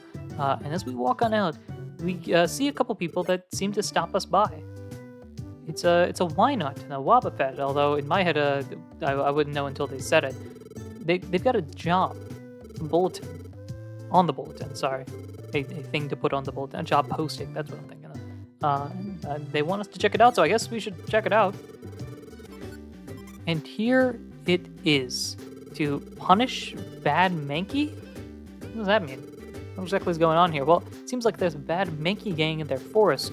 They don't know why they rampage, but they're always attacking everybody. So, they need somebody to help out. Well, we got a little bit of free time on our hand. The Uproar Forest is now available for exploration, as we should try to figure this out. Let's see what exactly this Mankey gang is all about. After going through the life and lives and the ups and downs and the perils of exploring the universe, doing a little rescue team regular mission might be helpful. And sure enough, we reach Uproar Forest. Now, Uproar Forest, while it is not a more difficult dungeon, in fact, I would argue it's an easier dungeon, despite the type disadvantages, mainly the fact that there's a lot of grass types here, there is one unique thing that Uproar Forest introduces into the games going forward. Lucky for us, we didn't have to deal with it, and we continue through to find the Mankey gang here. Now they, apparently, they get furious real easy, and apparently we've got a dim-witted face with a vacant expression, so that's enough for Mankey to start fighting us. Now, this is a boss fight, but you notice that I'm not using like a particularly, what's the right word to describe? A deep tone with tension and fear, sorry, because it's three Mankey. They're not exactly strong. I mean, look at that, 1 point of damage on an attack for us, right? A Vine Whip here, a Thunder Shock there. Very quickly, we are able to deal with the Mankey Gang and not have to worry about this too much. And I'm out here trying to experiment with ideas. And the easiest solution would just be to use Vine Whip and Thunder Shock and just beat them like that. I mean, look at that, a couple Vine Whips and Thunder Shocks there. We go a Vine Whip that misses here, but a Thunder Shock in response. All that means is just we gotta go one more time. I go for an A attack because apparently I'm playing it like that, and then we win. There you go, Mankey Gang Double.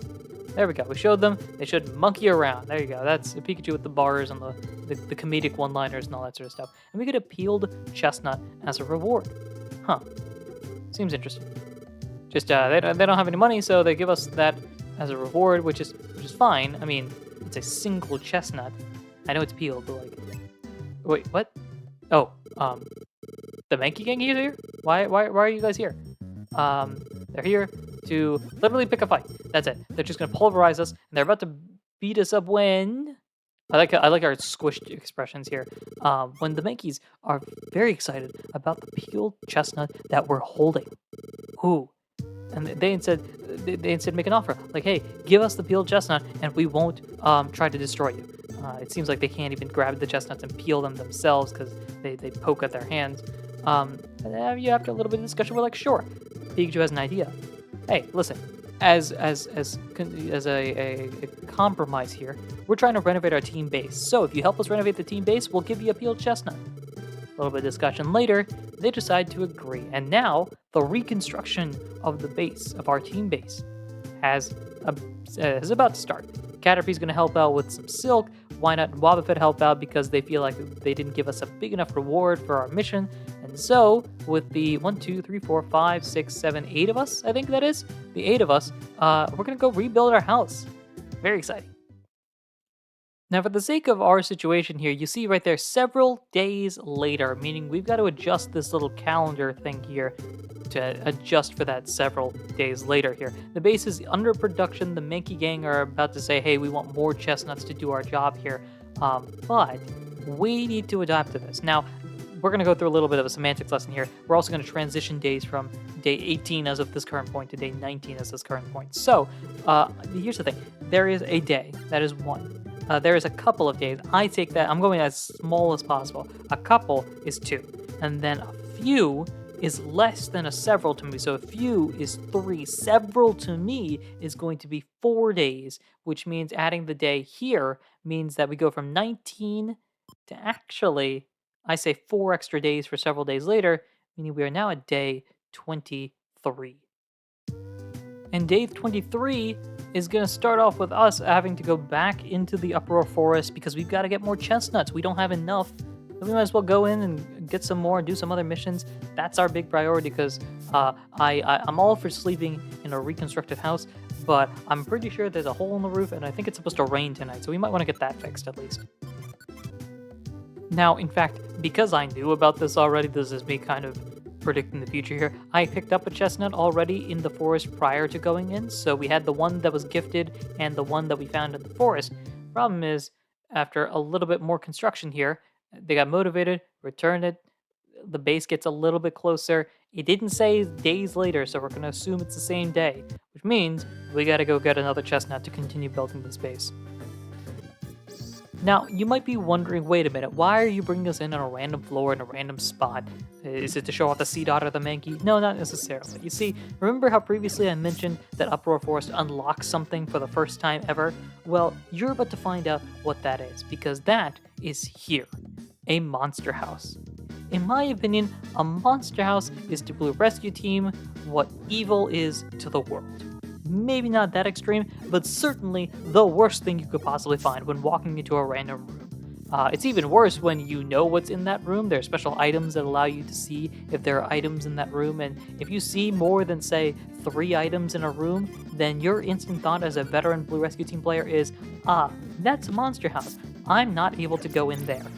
Monster houses, as you can see, bring a wide number of Pokemon, mainly those that are able to be generated on the floor, and they all charge at you. Now, the bright side is Uproar Forest, as a dungeon that is notably weaker than other dungeons that we've dealt with in the past, means that these Pokemon aren't as strong, meaning their attacks aren't going to be as problematic. And so eventually, we're able to get through the Monster House, though it takes a lot of effort, a lot of moves, and a lot of work. This is not necessarily going to be the case in future dungeons where things get a lot more complicated.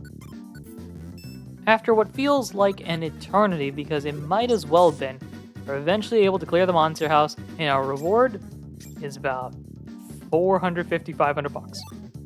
Not probably worth it, not really cool items there.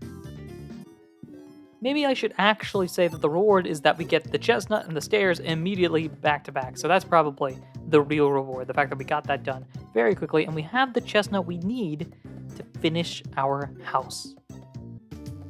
And finish our house we do. The next day occurs as we've cleared a dungeon. Pelipper is here delivering mail. The squad is out fixing up random pieces and parts of the puzzle. The hole in the roof was cleared, so I didn't have to sleep in the rain.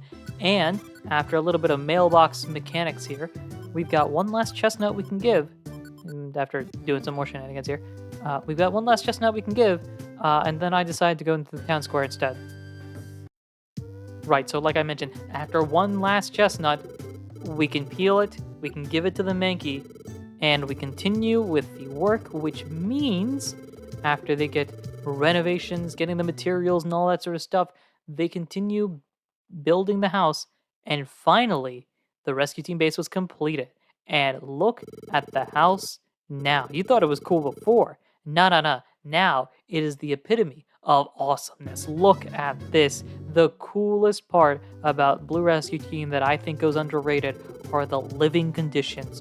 Both here and the friend areas are fantastic. They are well-detailed, unique sprites that are never used in anything else. It's fantastic. And the fact that it looks like a Bulbasaur when I was a kid, and even now, I thought was awesome. Now, Pikachu's like, hey, thanks so much for doing your work. You appreciate it. Mankeys are like, wait, you're not going to give us any more chestnuts? Let's break the house down in revenge so that we can build it again, so that we can deal with all this. Well, it's we stop them. The Mankeys are persuaded to go back into the forest. Wynut and Wobbuffet are done pretty good. Caterpie goes back home, and that is how the rescue team base has been cleared up. Things are good, and we wake up the next morning in a brand new house. Shining, look at that. A beautiful house in the background, and it's a new day, which means more things to be done. And by more things, I mean more missions, and honestly, things have been rather chill for the most part. We've been going through, dealing with the missions, dealt with the Mankey gang, but Alakazam's team must have done pretty good. I mean, we haven't seen any earthquakes, nothing's been problematic, things have been relatively smooth, right? I mean, things have to be going smoothly. For one thing, I'm pretty sure if I did the math right, this is the completion of the second pay period if we're doing a bi-weekly system, which I'm pretty sure Pikachu and I discussed when I signed the contract that we're doing. So, second bi-weekly pay period means that paycheck got the first one. That was great. The second one's gonna be in the mail, I think, next week. That's exciting. And more missions. Things are going smoothly. I mean, look at that. We helped a Scyther, an Executor, not an Executor, an Execute.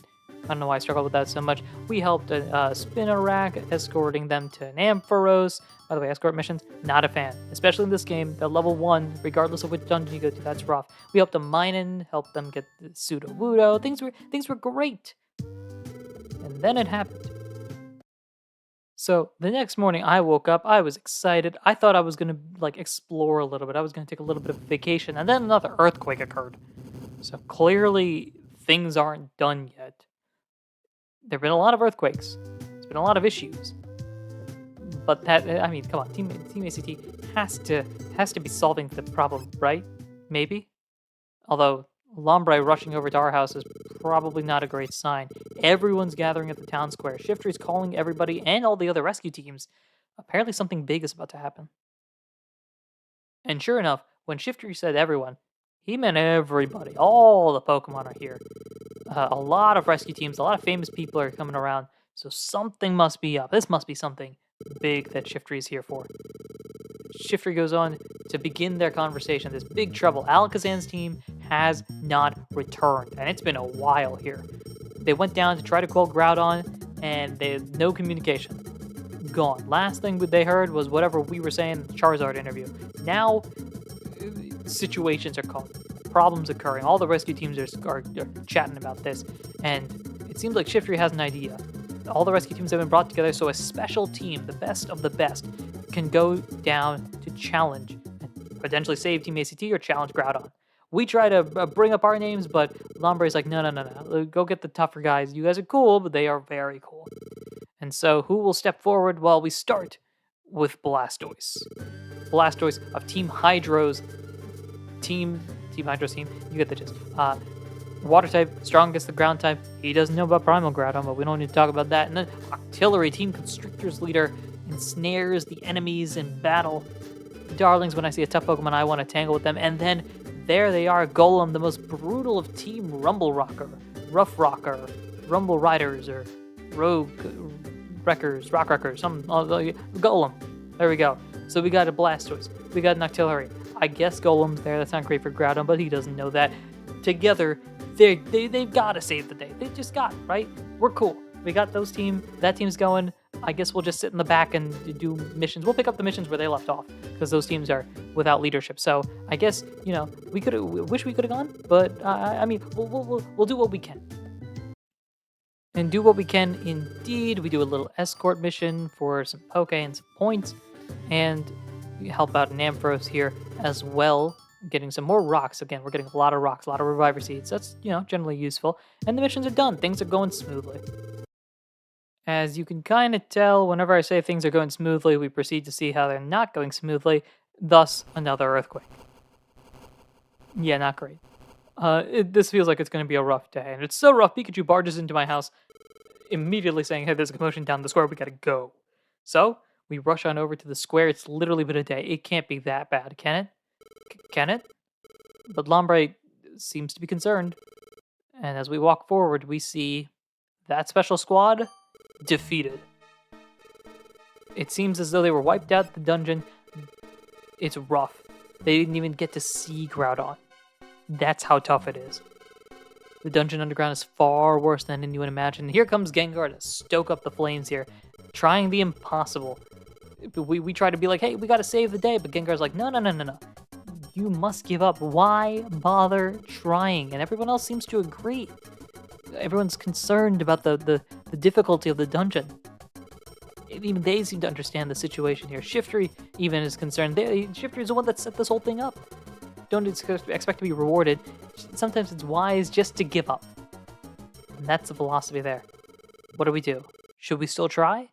Of course. We gotta do something. For one thing, the game doesn't finish, so obviously that's the case. But also, we gotta try. We, in particular, the Pikachu and I, haven't tried yet. So we just say, hey, we're going. The crowd's concerned. They're confused. The Team Recreation. They're good from here. They're with the Ninetales folks. Yeah. Okay. They don't seem that tough. Pikachu's like, all right, let's hold up. I know we don't seem tough, but that's why we did this. That's why we started this business. We don't give up. We recreate everything. We recreate the journey to make it that much better, and that seems to motivate people. That seems to get people out of their head. That gets people motivated to go forward. They have pride as a rescue team. I'd yell into the mic, but obviously that would peak the mic and then make it a problem. Gengar's thinking there's certain defeat facing us.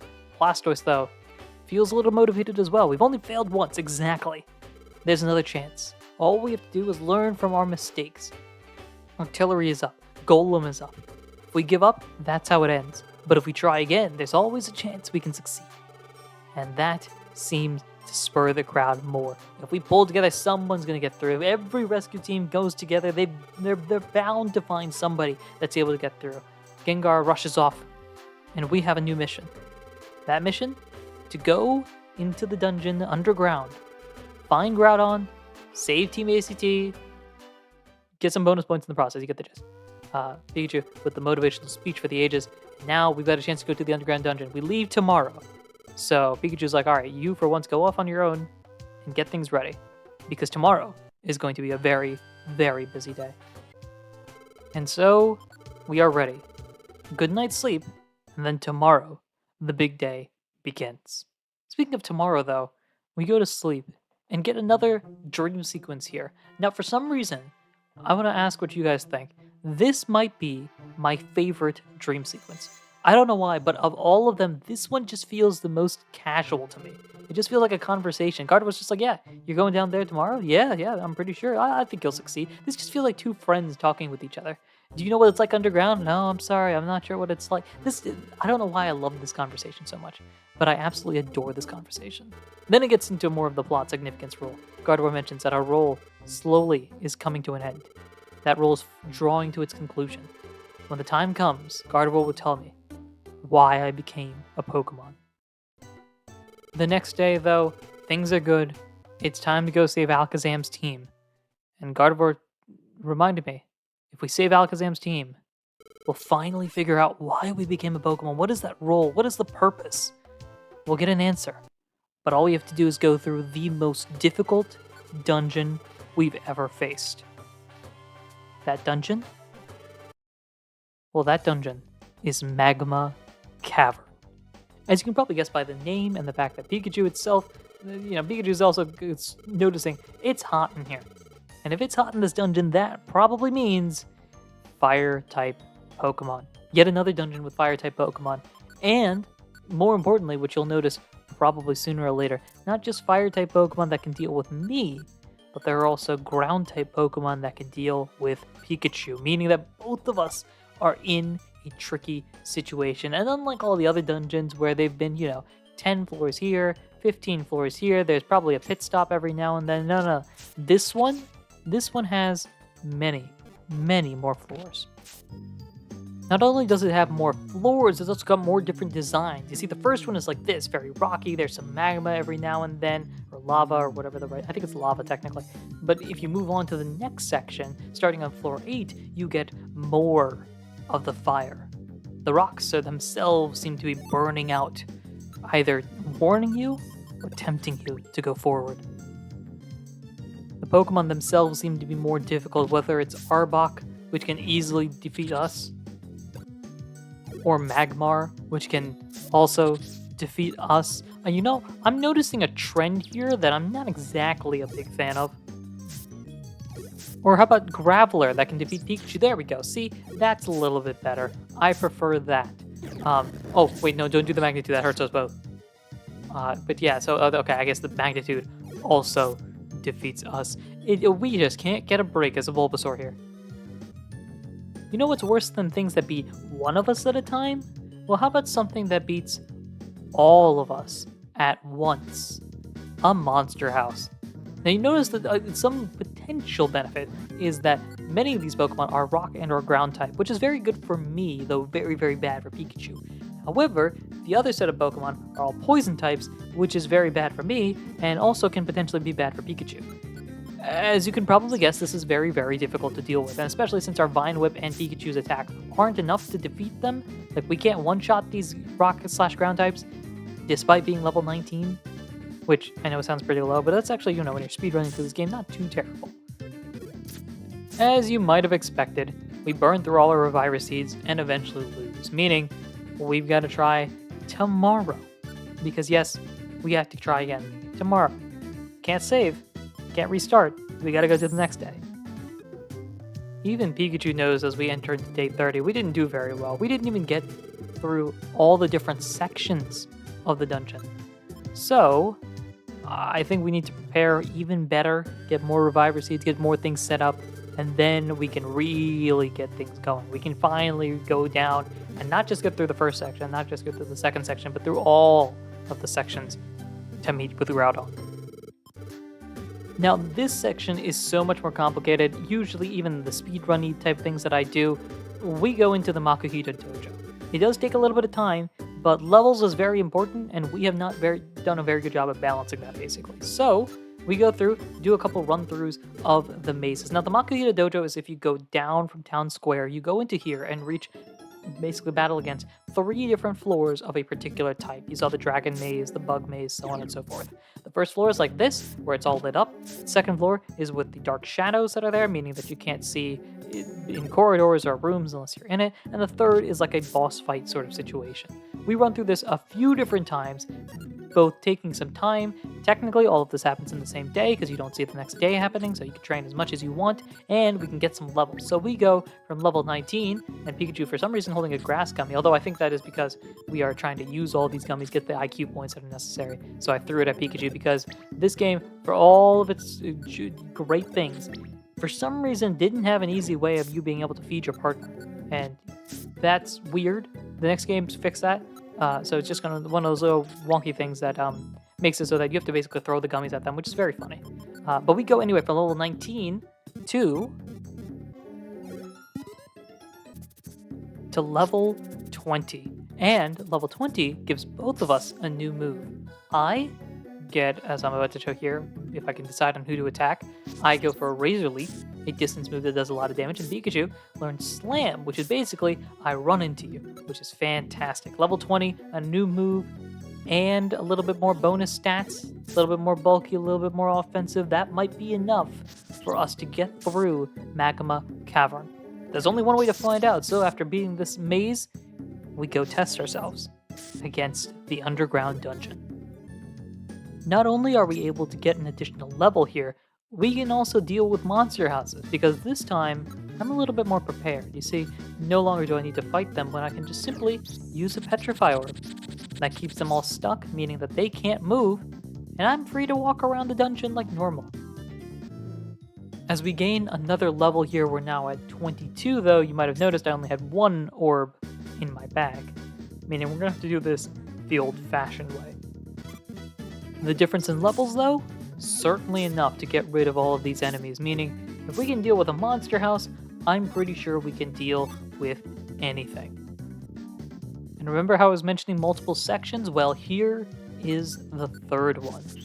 We've gone deep now. Things are turning more orangish. We are deep in the cavern indeed, with even more powerful Pokemon to deal with that can easily knock us out at any moment. But we're stronger too. We've got a little bit more energy. We can keep going.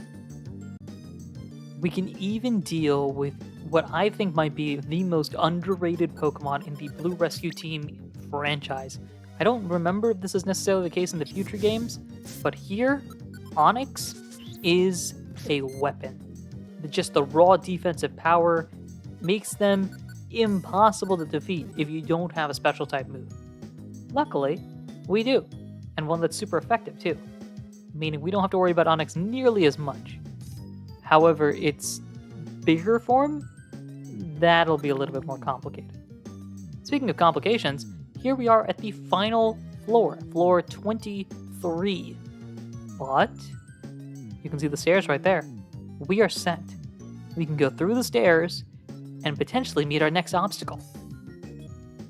That obstacle? Well, it's a save point. I think you know what that means. First off, what it means is that we've reached the Magma Cavern pit. We've gone even further beyond, to use the phrase, and we've got to continue going forward. We've got a lot of items here. We've got more throwing things like iron thorns and silver spikes. We've got a couple of gravel, yeah, you get the gist. But, you see there? Steelix? Yeah, Steelix, unlike Onix, isn't as friendly, and the Razor Leaf doesn't do as much. Meaning that this wall right here, well, it's certainly a wall, alright, and it's got power to boot. A regular A attack doing 18 damage for a wild Pokemon like this is gonna make things complicated. And while we can deal with one, definitely getting us levels, definitely getting us experience, it would be ideal not to see many of them. And so, of course, naturally we see another one. Luckily, it is only one more, and the stairs are there. And it's a good thing we fought them too, because Pikachu is now up to level 23 as well, getting a few more bonus points for what presumably will be a complicated fight. Well, here we are, looking at our items. Here's our setup here. Why am I mentioning this on the first floor, you may ask? Well, on the second floor, something very, very interesting occurs. You see, on the second floor of the pit, it is not a dungeon floor with wild Pokemon. No. Instead, Pikachu, concerned where we are, we feel the earthquake. This is something different. And there seems to be somebody up ahead. Charizard, Tyranitar, both injured, both knocked out in some capacity. They challenged Groudon but wiped out. And where's Alakazam? Alakazam isn't here. But they're still fighting Groudon? As we rush forward, Charizard giving us one last word of advice. We reach Magma Cavern Pit 3. Alakazam standing in the middle of the void here for the most part. But it's coming. It's here. This opponent, no laughing matter indeed, because this is the big threat. They mentioned that its rage moves mountains and ground. Alakazam has been wiped out at this point. Danger is real, because the essence of the earth itself is here and ready to strike. Here we go. It's the fight against Groudon. I foolishly used an A-attack. I was supposed to throw something there, but I didn't, which means damage that I could have dealt that isn't there. Razor Leaf, you see, super effective. Does 9 points of damage here. That's not very good. I do have the Sleep Powder. This has been extremely helpful throughout this entire run, and I will continue to use it there. Slam does 13 points of power. That's not a lot. We've got to bank on the power of those normal type moves, because Pikachu's electric attacks probably won't do much. Leech Seed, though, will be helpful, because that is a set 10 points of damage there. So combine that with Pikachu with the Power Band and some powerful normal type attacks. The Iron Thorn does basically nothing, so we might as well use what we've got here. Slash doesn't do too much damage. A Sleep Powder in response puts Groudon back to sleep, and you can see the strategy here. It's not very fun, it's not very efficient, but it is something that works. And in fact, I'm going through trying to make sure we've got an idea of what's going on here. You can see all of Pikachu's movesets and ideas. We've set it up so that Pikachu is just going to use Slam. The IQ skills are set there. The Gravel Rocks do 20 points of set damage there. The Slam is probably the best move Pikachu has. We're out of Graveler Rocks, though. And after an Ancient Power miss and a Leech Seed bonus, you know the other throwing things don't work very well. So we're kind of just here as support as Pikachu does the big damage there. Critical hits are very helpful. The Leech Seed, again, set that back up to get more damage. But Slam has to hit. Slam is known for not being a particularly accurate move, and we kind of need it to be accurate. Silver Spikes aren't helpful either, but I'm just trying to do what I can here. Ancient Power does some decent damage there. If it gets the boost from Ancient Power, that's bad, because that's stat boost and a speed boost, meaning it's likely going to go twice in one turn. We're not knocked out yet, though. The Leech Seed is there, and remember, we have the ability Overgrow, which will boost up Grass-type moves in situations like this. So, after putting Groudon back to sleep, and Pikachu trying something out here, a little bit of a slam, Groudon wakes back up. Scary Face, luckily, doesn't knock me out, though it does slow down Pikachu. And we heal up a little bit, which actually puts us out of the range. But we've got a strategy in place. Sleep Powder, Leech Seed, set it up. Pikachu's going to move every now and then. Ancient Power here is going to knock us out, but we've got Reviver Seeds. We've got something here. There's the boost. This is what I was worried about, because now it can go again. And it'll be able to go again every now and then, which is not good. That also means that Sleep and other things like that aren't going to be as effective. Out of slams at this point, I'm kind of, between you and me, even though it's not very nice, I'm kind of hoping Groudon knocks out Pikachu. Which I know sounds kind of rude, but if Pikachu gets knocked out, then they recover their power points, which will make things significantly easier. Speaking of things not being easy here, a slash by Groudon takes Pikachu down to red health again. We're continuing our strategy here. Again, it is kind of repetitive, it is kind of slow, and especially with Groudon knocking out Pikachu there, that actually helps. Like I mentioned previously, now that we've recovered some power points, Pikachu can take advantage of that opportunity. I'm continuing to play that sort of status role on the side. Mudshot here, that thankfully misses, because we need Pikachu to stay up as much as they can. Mudshot being super effective isn't very good. Groudon back to normal speed is nice, and the fact that Groudon can't one-hit me with a slash attack is definitely helpful, because again, we're trying to just buy as many turns as we can, continuing with the Leech Seed strategy, which honestly is the best way I can deal damage, in that I can't really deal damage. And it's also helpful because then if we go high enough, we can survive a slash and other sort of moves like that. You can see at this point, I'm really just starting to try to figure things out. What exactly can I do here? Because we don't have a lot of options. The Scary Face there isn't very good on my end, so we got to really take advantage of the sleep opportunities that we can do here. A slam, the Leech Seed doing massive damage, massive of course being 10 points of damage here, and this just repeats. It goes over and over and over again. Groudon waking up, doing some damage, and us trying to just buy some time. The Mudshot here, you can see how much that does to me, 77. I've noticed that multiple times. It feels like the moves do just enough damage to knock us out. 77 on me knocks me out because it's one higher than the point total that I'm normally at. You can tell I'm kind of just deviating from the battle at hand because it is kind of repetitive. You can see all that's happening here. It's funny how that happens though, because it was here, and I think in the Moltres fight that happened as well. So I don't know. Yeah, have you noticed that happening in your blue and red rescue team run throughs as Pikachu has run out of slams here? See, and then other instances like this, it's weirdly on the opposite side where it does almost all the damage, but leaves one, which is a good roll, I suppose, if we're doing high rolls and low rolls, which I'm pretty sure the Blue Rescue Team games and all of the Mystery Dungeon games have. I'm pretty sure there is some sort of roll for damage component that's involved there. Ancient Power here, we're just, again, trying to hope that it doesn't get any boost. It's bad enough that it's already got a defensive boost, and we really can't do much about that. Last thing we need is another defensive boost, because we're already not doing much of damage at all here. The Slash knocks me out. I'm running a little bit low on Reviver Seeds here, but we're collecting power points with these knockouts, trying to continue forward.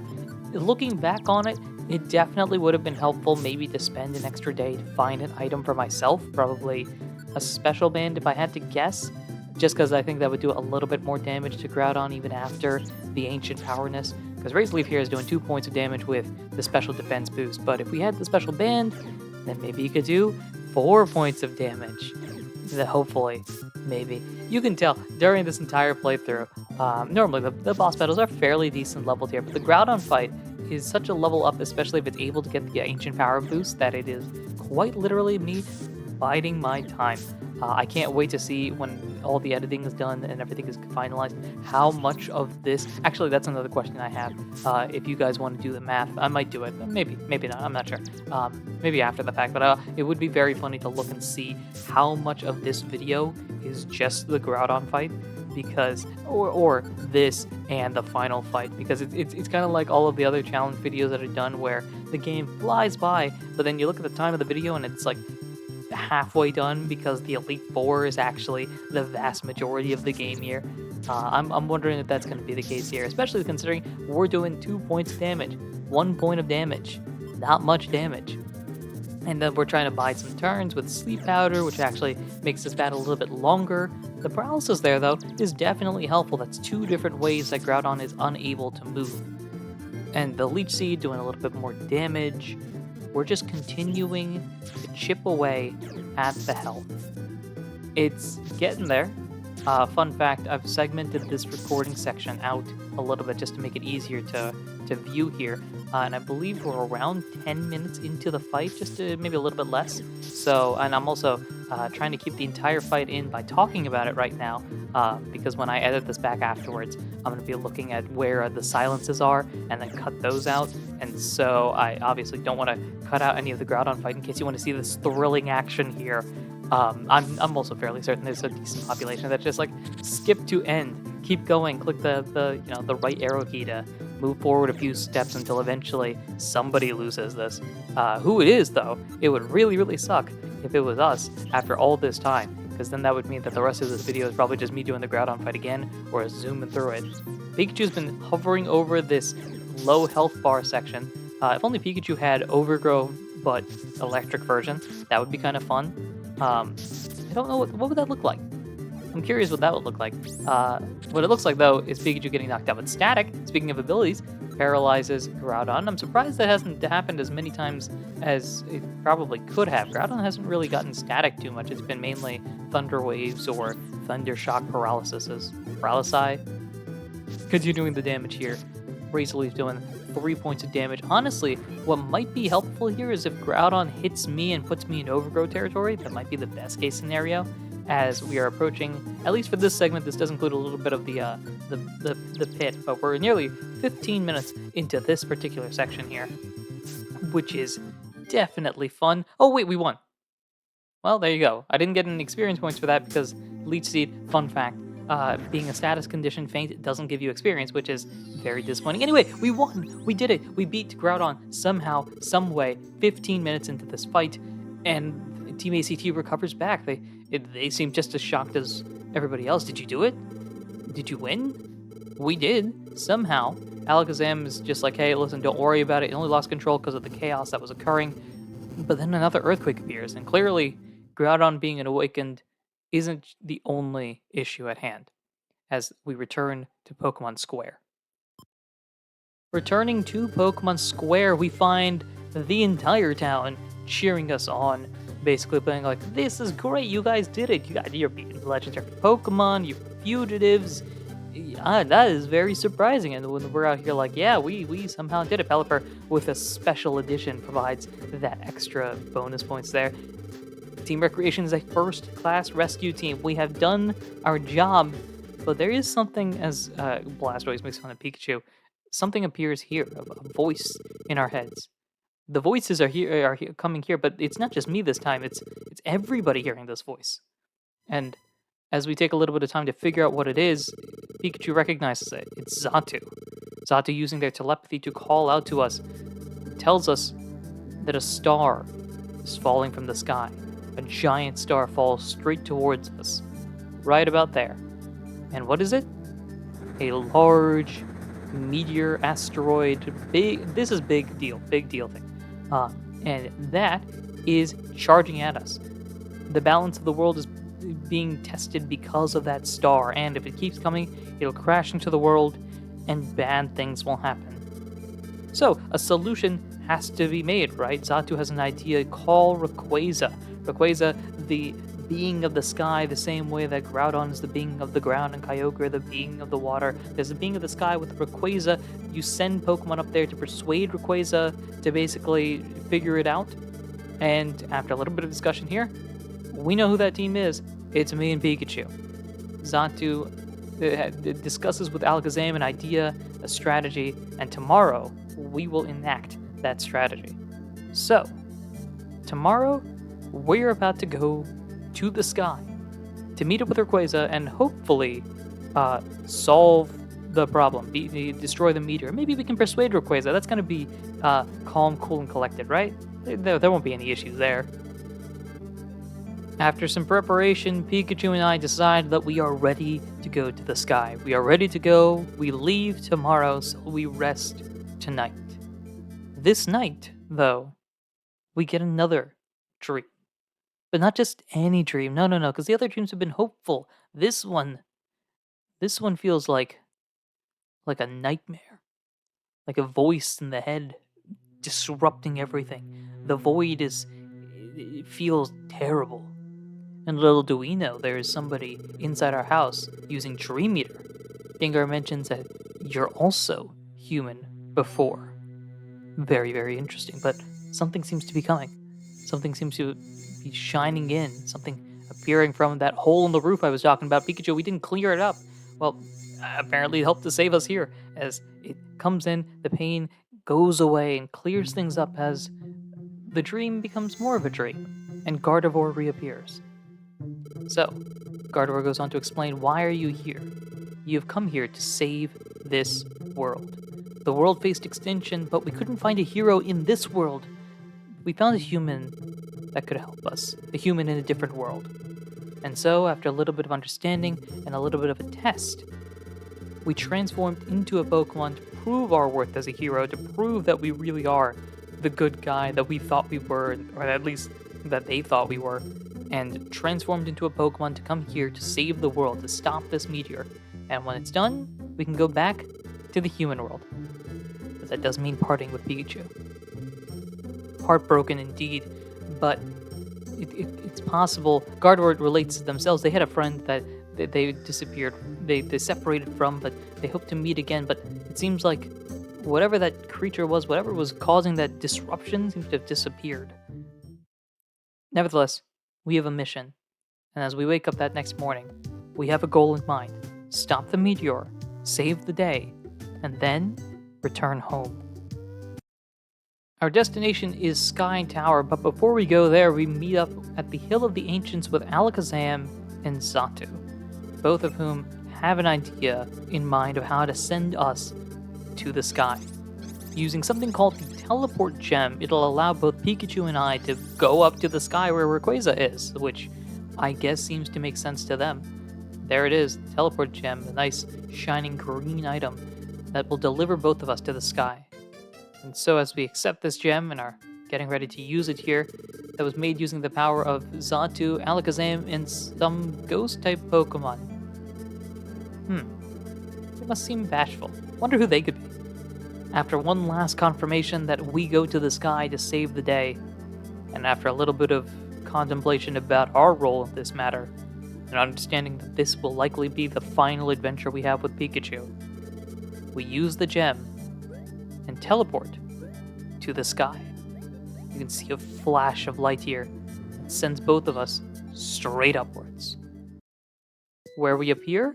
Sky Tower, which we somehow fall down from there. I'm not exactly sure how that works, but nevertheless, here we are at Sky Tower, floating on a cloud, or basically walking on a cloud. The cloud's somehow solid enough to hold a Pikachu and a Bulbasaur, and as you look up, there is all of Sky Tower, a massive tower of clouds. Seems like we need to climb all of this to meet up with Rayquaza. And so we enter into Sky Tower and enter into the hardest dungeon in this game. Now you might be wondering why hardest dungeon in this game. Well, there's a lot of powerful Pokemon that are here. You might see them throughout the duration of Sky Tower, but I have a secret. You see, the power of speedrunning has taught me that the Warp Scarf is very, very helpful.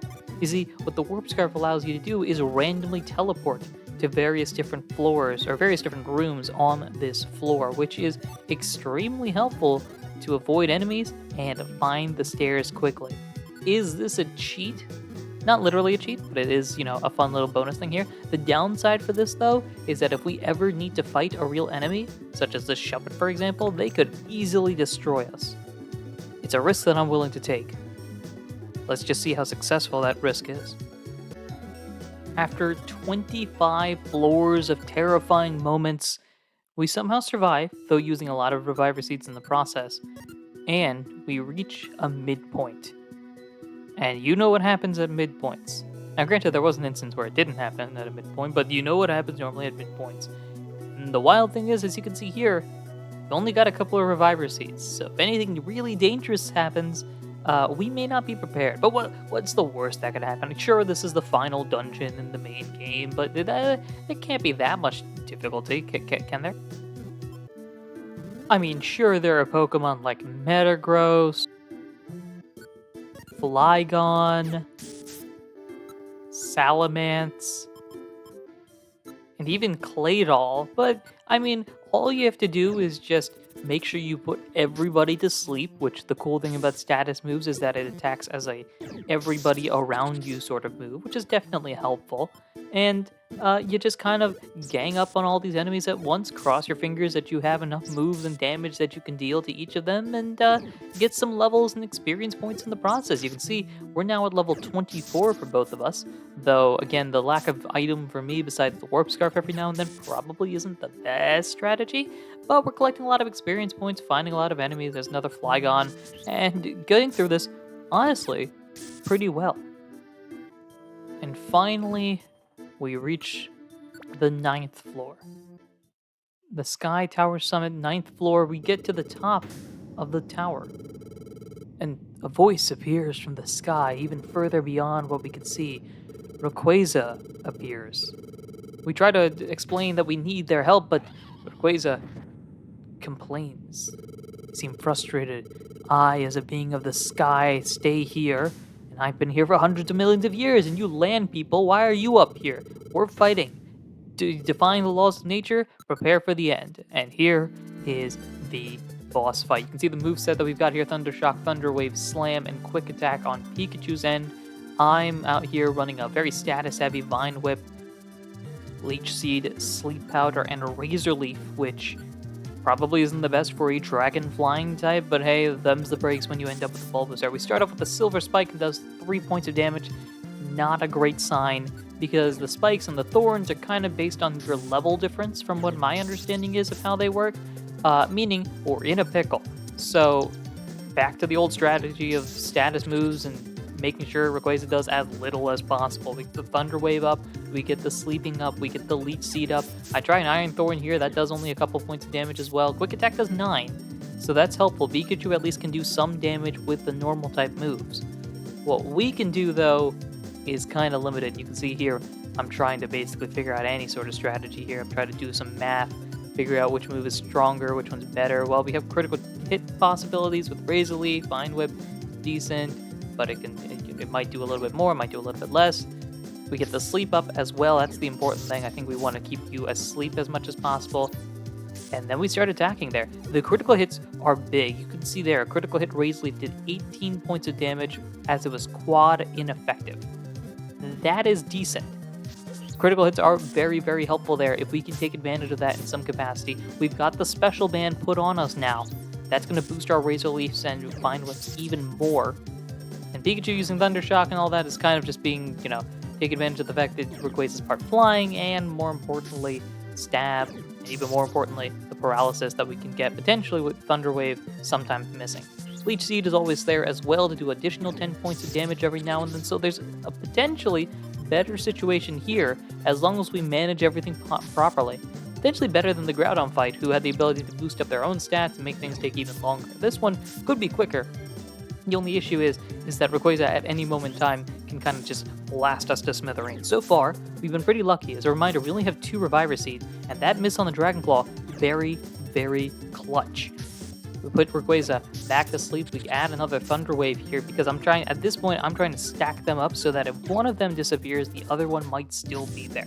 Each of them are separate roles after all, so we might get a little lucky there if one of them unactivates and the other one stays up there. Some more damage here. We're dealing about 30 points per round, which, if you remember from the Groudon fight, is a lot better than the, I think, 6 points per round that we were dealing then. More Razor Leafs. Rayquaza, easily the strongest foe that we could face. Crunch there is very good for us because it doesn't knock out Pikachu, meaning that it doesn't use a Reviver Seed. We can keep things going. I'm just flat out ignoring Thunder Shock at this point. We've got a strategy in mind here. Pikachu's also using those IQ skills smart enough to not try to paralyze a Pokemon that's already paralyzed, though that's a bit unfortunate there. The use of the Reviver Seed from that Dragon Claw, not very good. What I do learn from that, though, is that a Dragon Claw doesn't knock out Pikachu on full health.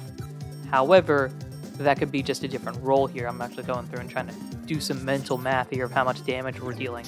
The miss on Razor Leaf, not very fun. The Thunder Wave there, pretty good. The Leech Seed damage is doing well as well. And we're just trying to do some damage here. Razor Leaf, some more. Quick Attack does something.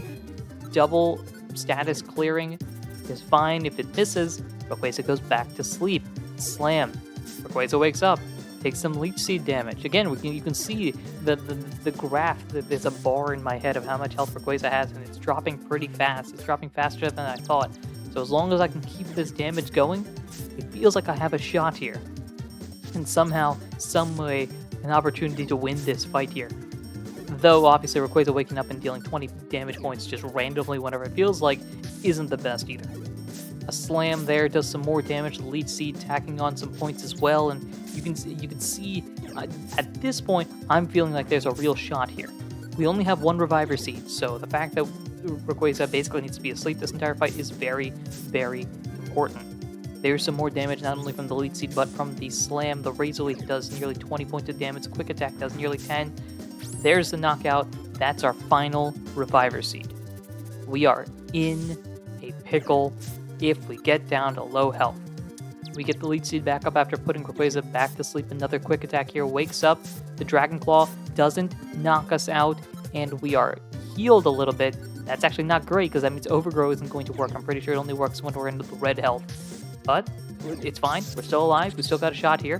Thunder Wave and the sleep is helpful. Now I'm just really narrowing it down. I don't have any room to play around with. So as a result of that, I'm making sure that Pikachu does exactly what I need Pikachu to do. A Razor Leaf. A Slam missing is not great. Another Razor Leaf here. Does 12 points of damage. The Slam does 15. Rayquaza's not budging. 19. Knockout. That's the game. And Rayquaza is down. Somehow, someway, on our first attempt, we are able to beat Rayquaza. Kind of. Rayquaza wakes back up immediately afterwards and about to blast us to smithereens here. When the sky starts shaking. An earthquake in the sky. Shockwaves instead. The shockwaves, what are they from? The meteor that's going to fall on Rayquaza's head, who at this point is probably realizing, wait a minute, there's a reason why these 2 children showed up here. That shooting star, though, is going to destroy the world, and Rayquaza understands.